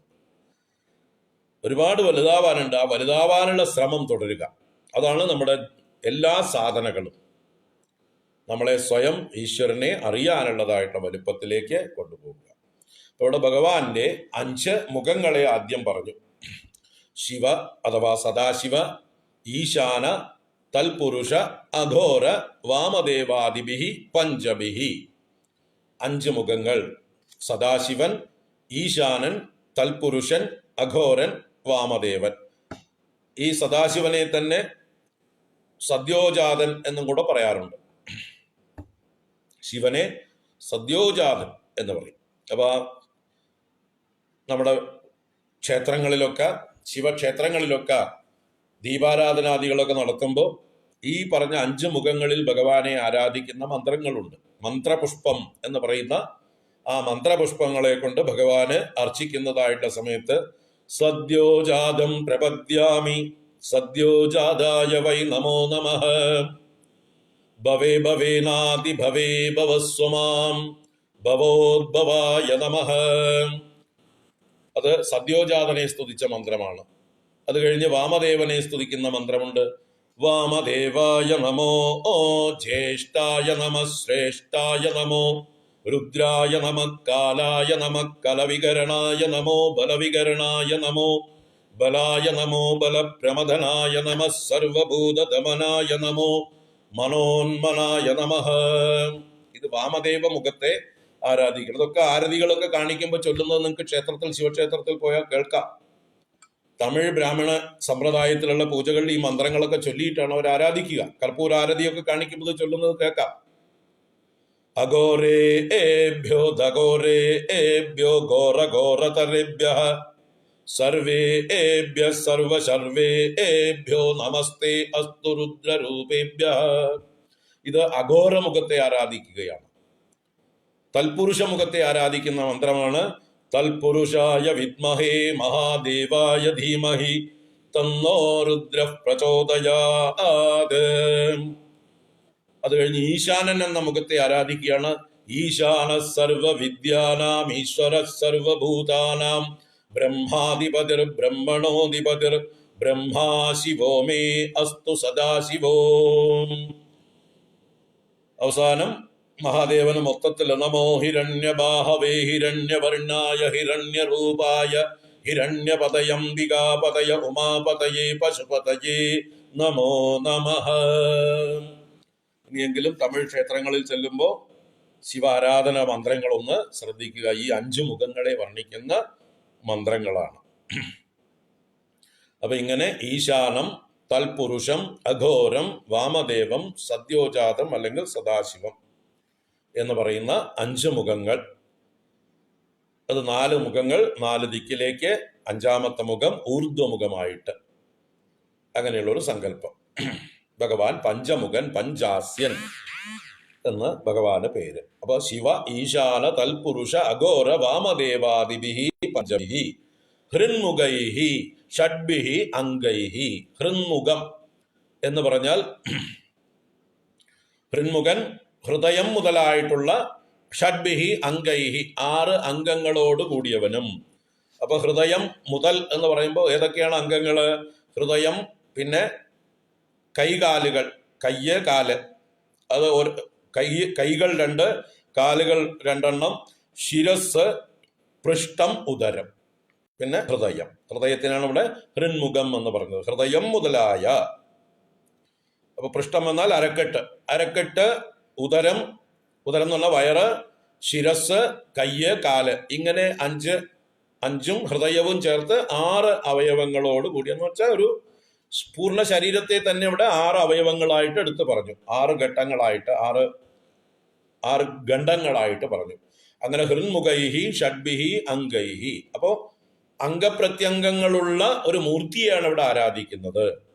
അനൗപമ്യ ഷട്രിംശതം, ഉപമയില്ലാത്ത 36 തത്വവിദ്യാം അതീതം, തത്വങ്ങൾക്കെല്ലാം അതീതനായിരിക്കുന്ന, പരനായിരിക്കുന്ന അങ്ങയെ എങ്ങനെ അറിയാൻ, ആരറിയാൻ എന്ന് പറഞ്ഞു. അപ്പൊ ഏതൊക്കെയാണ് ഈ ശൈവ സിദ്ധാന്ത പ്രകാരമുള്ള 36 തത്വങ്ങൾ എന്ന് പറഞ്ഞാൽ പഞ്ചഭൂതങ്ങൾ 5, ആകാശം, വായു, അഗ്നി, ജലം, പൃഥ്വി 5, പഞ്ചതന്മാത്രകൾ, ഈ ഭൂതങ്ങളുടെ തന്മാത്രകൾ അല്ലെങ്കിൽ പഞ്ച ഇന്ദ്രിയ വിഷയങ്ങൾ എന്ന് പറയാം അവയെ, ശബ്ദം, സ്പർശം, രൂപം, രസം, ഗന്ധം, 5 5 10 5 ജ്ഞാനേന്ദ്രിയങ്ങൾ, ശ്രോത്രം, ചക്ഷു, സ്പർശേന്ദ്രിയമായ ത്വക്ക്, ഘ്രാണേന്ദ്രിയമായ നാസിക, രസനേന്ദ്രിയമായ നാവ്. 5 ജ്ഞാനേന്ദ്രിയങ്ങൾ, 5 കർമ്മേന്ദ്രിയങ്ങൾ, വാക്ക് എന്ന നാവ്, സംസാരിക്കാനുള്ള കഴിവ്, കയ്യ്, കാല്, പ്രത്യുൽപാദനേന്ദ്രിയം, വിസർജനേന്ദ്രിയം, അങ്ങനെ 5 കർമ്മേന്ദ്രിയങ്ങൾ. അപ്പൊ എത്രയായി? 20. അതിൻ്റെ കൂടെ 5 പ്രാണങ്ങൾ, പ്രാണാപാന വ്യാന ഉദാന സമാനന്മാരാകുന്ന 5 പ്രാണങ്ങൾ, 5 ഉപപ്രാണങ്ങളുണ്ട്. നാഗൻ, കൃകലൻ എന്ന് മുതലായിട്ട് 5 ഉപപ്രാണങ്ങളുണ്ട്. നമ്മൾ എന്താ പറയുക, ഛർദിക്കുന്നത്, കണ്ണിമ പൂട്ടുകയും തുറക്കുകയും ചെയ്യുന്നത്, എക്കിളെടുക്കുന്നത്, ഇങ്ങനെയുള്ളതൊക്കെ മറ്റു പല പ്രാണന്മാരുടെ പ്രവൃത്തി കൊണ്ടാണ്. അപ്പൊ അങ്ങനെയുള്ള പ്രാണങ്ങൾ, 5 ഉപപ്രാണങ്ങളും 5 മുഖ്യ പ്രാണന്മാരും, അപ്പോൾ 10 പ്രാണങ്ങൾ, അങ്ങനെ 20 10 30. ഷഡ് ആധാരങ്ങൾ, സൂക്ഷ്മമായിട്ടുള്ള നമ്മുടെ ഓരോരുത്തരുടെയും ഉള്ളിലുള്ള മൂലാധാരം, സ്വാധിഷ്ഠാനം, മണിപൂരകം, അനാഹതം, വിശുദ്ധി, ആജ്ഞ മുതലായിട്ടുള്ള 6 ആധാരങ്ങൾ. ഇങ്ങനെ 6 ആധാരങ്ങളും കൂടുമ്പോൾ 30 6 36. ഇതാണ് ശൈവ സമ്പ്രദായ പ്രകാരമുള്ള ഒരു മനുഷ്യ ശരീര നിർമ്മിതിക്ക് അല്ലെങ്കിൽ പ്രപഞ്ച നിർമ്മിതിക്ക് ആവശ്യമായിട്ടുള്ള റോ മെറ്റീരിയൽസ്, തത്വങ്ങൾ. ഈ തത്വങ്ങളാണ്, ആ തത്വങ്ങൾക്കെല്ലാം അതീതനായിരിക്കുന്നവൻ, എല്ലാറ്റിനും മുകളിലിരിക്കുന്നവൻ. ഈ തത്വങ്ങളൊക്കെ അദ്ദേഹത്തിന്റെ മാനിഫെസ്റ്റേഷനാണ്, എന്നാൽ അദ്ദേഹം ഇതിനൊക്കെ മുകളിലാണ്, ഉടമസ്ഥനാണ്. അങ്ങനെയുള്ള എല്ലാറ്റിനും അതീതനായ അങ്ങയെ യഥാർത്ഥത്തിൽ ആർക്കറിയാം, എങ്ങനെ അറിയാം എന്ന് ചോദിച്ച് എങ്കിലും അറിയുന്ന രീതിയിലൊക്കെ ഞങ്ങൾ ധ്യാനിക്കുന്നു, സ്തുതിക്കുന്നു. ശിവേശാന തൽപൂരുഷാഗോരവാമാദിഭി പഞ്ചഭിർഹൃന്മുഖൈ ഷഡ്ഭിരംഗൈ അനൗപമ്യ ഷട്ത്രിംശതം തത്വവിദ്യാമതീതം പരം ത്വാം കഥം വേത്തി കോവാം. പ്രവാള പ്രവാഹ പ്രഭാസോണമർദ്ദം മരുത്വന്മണി ശ്രീമഹശ്യാമമർദ്ദം ഗുണസ്യൂതമേതദ്വപുശൈവ മന്ദസ്മരാമി സ്മരാപത്തി സമ്പത്തി ഹേതും. ഈ ശ്ലോകം കൂടി പെട്ടെന്ന് കണ്ടിട്ട് പോവാം. ഭഗവാന്റെ അർദ്ധനാരീശ്വര രൂപത്തെയാണ് ഇവിടെ ധ്യാനിക്കുന്നത്. സ്മരാമി, ശൈവം അന്തസ്മരാമി. ഏത് ശൈവം? ഏതദ് വപു ശൈവം. ഏതദ് വപു ശൈവം എന്ന് പറഞ്ഞാൽ ശൈവം ഏതദ് വപുഹു, ശിവനെ സംബന്ധിച്ച ഈ വപുസ്സിനെ, ഈ രൂപത്തെ, ഈ മൂർത്തിയെ അന്തഃ സ്മരാമി, ഞാൻ ഉള്ളിൽ ധ്യാനിക്കുന്നു, ഞാൻ ചിന്തിക്കുന്നു. അപ്പൊ എങ്ങനെയുള്ള ശൈവരൂപത്തെ ഞാൻ ധ്യാനിക്കുന്നു? അർദ്ധനാരീശ്വരനെയാണ് ഇവിടെ പറയുന്നത്. ഏതൊക്കെയാണ് അവിടെ അർദ്ധം? 2 അർദ്ധം 2 വരികളിൽ പറഞ്ഞിട്ടുണ്ട്. പ്രവാള പ്രവാഹ പ്രഭാസോണമർദ്ദം മരുത്വന്മണി ശ്രീ മഹശ്യാമമർദ്ദം. 2 അർദ്ധങ്ങൾ ഏതൊക്കെയാണ്? അപ്പോൾ ഒന്നാമത്തത് ശോണം അർദ്ധം. ശോണം എന്ന് പറഞ്ഞാൽ ചുവന്നത്, ശോണിതം, ശോണം എന്നൊക്കെ ചുവന്നതിനെ സൂചിപ്പിക്കുന്നതാണ്. രക്തത്തിന്റെ പര്യായവുമാണ് ശോണം. ഇപ്പൊ രക്തവർണം ആയിട്ടുള്ള അർദ്ധശരീരം, അത് പ്രവാള പ്രവാഹ പ്രഭാശോണം എന്ന് പറഞ്ഞു. പ്രവാള പ്രവാഹം, പ്രവാളം എന്നുള്ളത് പവിഴം എന്നുള്ളതിന്റെ പര്യായമാണ്. അപ്പൊ പ്രവാളത്തിന്റെ പ്രവാഹം പോലെ, പവിഴപ്രഭ അതുപോലെ ശോണം, പവിഴത്തിന്റെ കാന്തി പോലെ ശോണമായത്. ഇപ്പൊ ആ പവിഴത്തിന്റെ ചുവന്ന വർണ്ണം, പത്മരാഗത്തിന്റെ വർണ്ണം, അങ്ങനെയുള്ളതായിട്ടുള്ള അരുണാം കരുണാതരംഗിതാക്ഷീം അല്ലെ, നമ്മൾ ദേവിയെ ധ്യാനിക്കാർ എങ്ങനെയാണ്? അരുണവർണ്ണയായിട്ടാണ്. സിന്ദൂരാരുണ വിഗ്രഹാം, സിന്ദൂരം പോലെ അരുണവർണ്ണത്തോടു കൂടിയ ശരീരത്തോടു കൂടിയവളെ, സിന്ദൂരാരുണ വിഗ്രഹാം അരുണാം കരുണാതരംഗിതാക്ഷീം, അരുണയായിരിക്കുന്നവളെ. അപ്പൊ ആ അരുണവർണ്ണം ദേവിയെ സൂചിപ്പിക്കുന്നതാണ് അർദ്ധം, ചുവന്ന അർദ്ധം. അടുത്തത് മരുത്വന്മണി ശ്രീ മഹശ്യാമം അർദ്ധം. മറ്റൊരർത്ഥം മരുത്വന്മണി എന്ന് പറഞ്ഞാൽ മരുത്വാൻ എന്ന് പറയുന്നത് ഇന്ദ്രന്റെ പര്യായമാണ്. മരുത്തുക്കളോട് കൂടിയവൻ, മരുത്തുക്കൾ എന്ന ഉപദേവന്മാരുടെ മുഴുവൻ നായകനാണ് മരുത്വാനായ ഇന്ദ്രൻ. ആ ഇന്ദ്രന്റെ മണി എന്ന് പറഞ്ഞാൽ ഇന്ദ്രമണി, ഇന്ദ്രനീലം, നീലക്കല്ല്. ആ ഇന്ദ്രമണിയുടെ ശ്രീ എന്ന് പറഞ്ഞാൽ ശോഭ, അതുകൊണ്ട് മഹശ്യാമം, ആ പ്രകാശം കൊണ്ട് ശ്യാമവർണ്ണമായിരിക്കുന്ന അർദ്ധം എന്ന് പറഞ്ഞാൽ ഇവിടെ മഹാദേവനെ ഇന്ദ്രനീലക്കല്ലിനോടുള്ള ആ വർണ്ണത്തോടാണ് ഉപമിച്ചിരിക്കുന്നത്. നീലവർണ്ണത്തോട് കൂടിയതായിട്ടുള്ള ആ അർദ്ധം ശിവാർദ്ധം. മറ്റത് പാർവത്യർത്ഥം അർദ്ധം. ചുവന്ന ഭാഗം പാർവതീദേവിയും നീലവർണ്ണം ശ്യാമവർണ്ണം മഹാദേവന്റെ വർണ്ണവുമായിട്ട് ഇവിടെ മേളിച്ചിരിക്കുന്ന അർദ്ധം അർദ്ധനാരീശ്വരന്മാര്. ഗുണസ്യൂതം, ഗുണസ്യൂതം ഗുണങ്ങൾ കൊണ്ട് ചേർന്നത്, ഗുണങ്ങളുടെ സമ്മേളനമായിരിക്കുന്നത്. അപ്പോ സത്വം രജസ് തമസ് മുതലായ ഗുണങ്ങളൊക്കെ ഇതില് അന്തർഭവിച്ചിട്ടുണ്ട്. എന്ന് പറഞ്ഞാൽ രൂപം വേണമെങ്കിൽ ഗുണം വേണം. നമുക്ക് സഗുണം സാകാരം എന്നാ പറയുന്നത്. ഇവിടെ ധ്യാനിക്കുന്നത് സഗുണ സാകാരമായിട്ടുള്ള രൂപത്തെയാണ്. മറ്റത് ഭഗവാന്റെ യഥാർത്ഥ സ്വരൂപം നിർഗുണവും നിരാകാരവുമാണ്. അപ്പൊ നിർഗുണ നിരാകാരമായിട്ടുള്ളതിനെ നമുക്ക് ധ്യാനിക്കാൻ കഴിയാത്തത് കൊണ്ടാണ് ഞാൻ സ്മരിക്കുമ്പോൾ സഗുണമായിട്ടുള്ള രൂപത്തെ ഞാൻ ധ്യാനിക്കുന്നത്. അതുകൊണ്ട് ഇവിടെ ഗുണസ്യൂതം എന്ന് പറഞ്ഞു. സഗുണമായിരിക്കുന്ന ഈ അർദ്ധനാരീശ്വര രൂപത്തെ ഏതത് വപുഹു, ഈ വപുസു അതെങ്ങനെയുള്ളത്? ശൈവം വപുഹു, ശിവനെ സംബന്ധിച്ച ഈ അർദ്ധനാരീശ്വര വപുസിനെ അന്തഃ സ്മരാമി, ഞാൻ ഉള്ളിൽ സ്മരിക്കുന്നു. സ്മരാപത്തി സമ്പത്തി ഹേതും എന്നും കൂടി ശിവനെ വിശേഷിപ്പിച്ചു. സ്മരന് ആപത്തിക്കും സമ്പത്തിനും ഹേതുവായവൻ. സ്മരൻ കാമദേവൻ, കാമദേവനെ നശിപ്പിച്ചതും ഭഗവാൻ, അതേ കാമദേവന് പുനർജീവനം കൊടുത്തതും ഭഗവാൻ. അതാണ് സമ്പത്തി എന്ന് പറയുന്നത്. അപ്പൊ കാമദേവനെ എപ്പോഴാ ദഹിപ്പിച്ചത്? പാർവതി സ്വയംവരത്തിന് മുമ്പ്. ആ പാർവതി തപസ് ചെയ്യണം ഭഗവാനെ ഭർത്താവായി കിട്ടാൻ. ആ സമയത്ത് ഭഗവാൻ തപസ്സിൽ നിന്ന് ഉണരുന്നേ ഇല്ല. ആ ഭഗവാനെ തപസ്സിൽ നിന്ന് ഉണർത്താൻ വേണ്ടി കാമദേവൻ സഹായിക്കാൻ ചെന്നതാണ്. ഭഗവാൻ ദേഷ്യത്തോടുകൂടി കണ്ണു തുറന്ന് ഭഗവാന്റെ ക്രോധാഗ്നിയിൽ കാമദേവൻ ദഹിച്ചുപോയി. അപ്പൊ കാമന്റെ ആപത്തി കാരണം ഭഗവാനാണ്, കാമദഹനനാണ് ഭഗവാൻ. അത് കഴിഞ്ഞ് വിവാഹമെല്ലാം കഴിഞ്ഞതിന് ശേഷം രതി പാർവതി ദേവിയെ ഒക്കെ സമീപം, അതെ എന്റെ ഭർത്താവ് അമ്മയ്ക്ക് വേണ്ടി ജീവത്യാഗം ചെയ്തു, ദേഹത്യാഗം ചെയ്തു.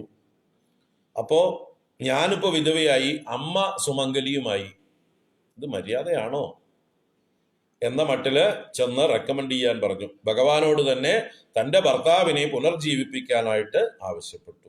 അങ്ങനെ കാമദേവനെ വീണ്ടും ഭഗവാൻ ജനിപ്പിച്ചു കൊടുത്തു. പക്ഷെ ശരീരം കൊടുത്തില്ല, അനങ്കനായിട്ട് എല്ലാവരുടെ ഹൃദയത്തിലും ഇരുന്നോളാൻ പറഞ്ഞു. അങ്ങനെ മനസ്സിജൻ എന്ന് ഭഗവാൻ ഈ കാമന് പേര് കിട്ടി. എല്ലാവരുടെയും മനസ്സിലിരുന്നോളൂ, തൽക്കാലം ശരീരം വേണ്ട, പിന്നീട് ഒരു ശരീരം തരാം, ശ്രീകൃഷ്ണന്റെ പുത്രനായിട്ട് രുക്മിണിയുടെ പുത്രനായിട്ട് പ്രദ്യുമ്നായിട്ട് ജനിക്കാം, അതുവരേക്ക് കാത്തിരിക്കൂ. മനുഷ്യ മനസ്സുകളിൽ അല്ലെങ്കിൽ സർവ്വജീവജാലങ്ങളുടെയും മനസ്സിൽ മനസ്സിജനായി അനങ്കനായി ഇരുന്നോളൂ, അംഗമില്ലാത്തവനായി ഇരുന്നോളൂ എന്ന് പറഞ്ഞിട്ട് പുനർജീവനം കൊടുത്തു കാമദേവന്. അതുകൊണ്ട് സമ്പത്തി ഹേതു. അപ്പൊ സ്മരന് ആപത്തി ഹേതുവും സമ്പത്തി ഹേതുവും രണ്ടും ഭഗവാനാണ്. അതാണ് സ്മരാപത്തി സമ്പത്തി ഹേതും എന്ന് പറഞ്ഞത്.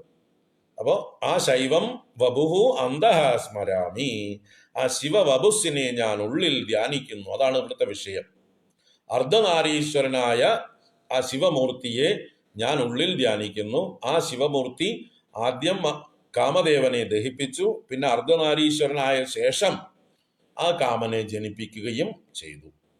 പ്രവാള പ്രവാഹ പ്രഭാഷോണമർദ്ദം മരുത്വന്മണി ശ്രീമഹശ്യാമമർദ്ദം ഗുണസ്യൂതമേതദ്വപുശൈവമന്ദ സ്മരാമി സ്മരാപത്തി സമ്പത്തി ഹേതും. തൽക്കാലം അവിടെ നിൽക്കട്ടെ. അടുത്ത ശ്ലോകം നമുക്ക് നാളെ കാണാം. അപ്പൊ ഭഗവാൻ ഒരു രൂപം കൊടുത്ത് അർദ്ധനാരീശ്വരനായി ധ്യാനിക്കാൻ തുടങ്ങി. ഇനി ഭഗവാന്റെ പല രൂപങ്ങളും മാറി മാറി വർണ്ണിക്കും. ഓരോ രൂപങ്ങളും ഇപ്പൊ പഞ്ചമുഖനായിട്ട് വർണ്ണിച്ചു, ഇപ്പൊ അർദ്ധനാരീശ്വരനായിട്ട് വർണ്ണിച്ചു. ഇനിയും രൂപങ്ങൾ മാറി മാറി വർണ്ണിക്കും. ശിവഭക്തന്മാർക്ക് ഭഗവാനെ ഏത് രൂപത്തിലും ധ്യാനിക്കാം. ഹരി ഓം. നാളെ 10:30 തുടരും. നാളെ 8 മണിക്ക് പ്രാർത്ഥനാ ഷഡ്പതി. ഹരി ഓം. എല്ലാവർക്കും ശുഭ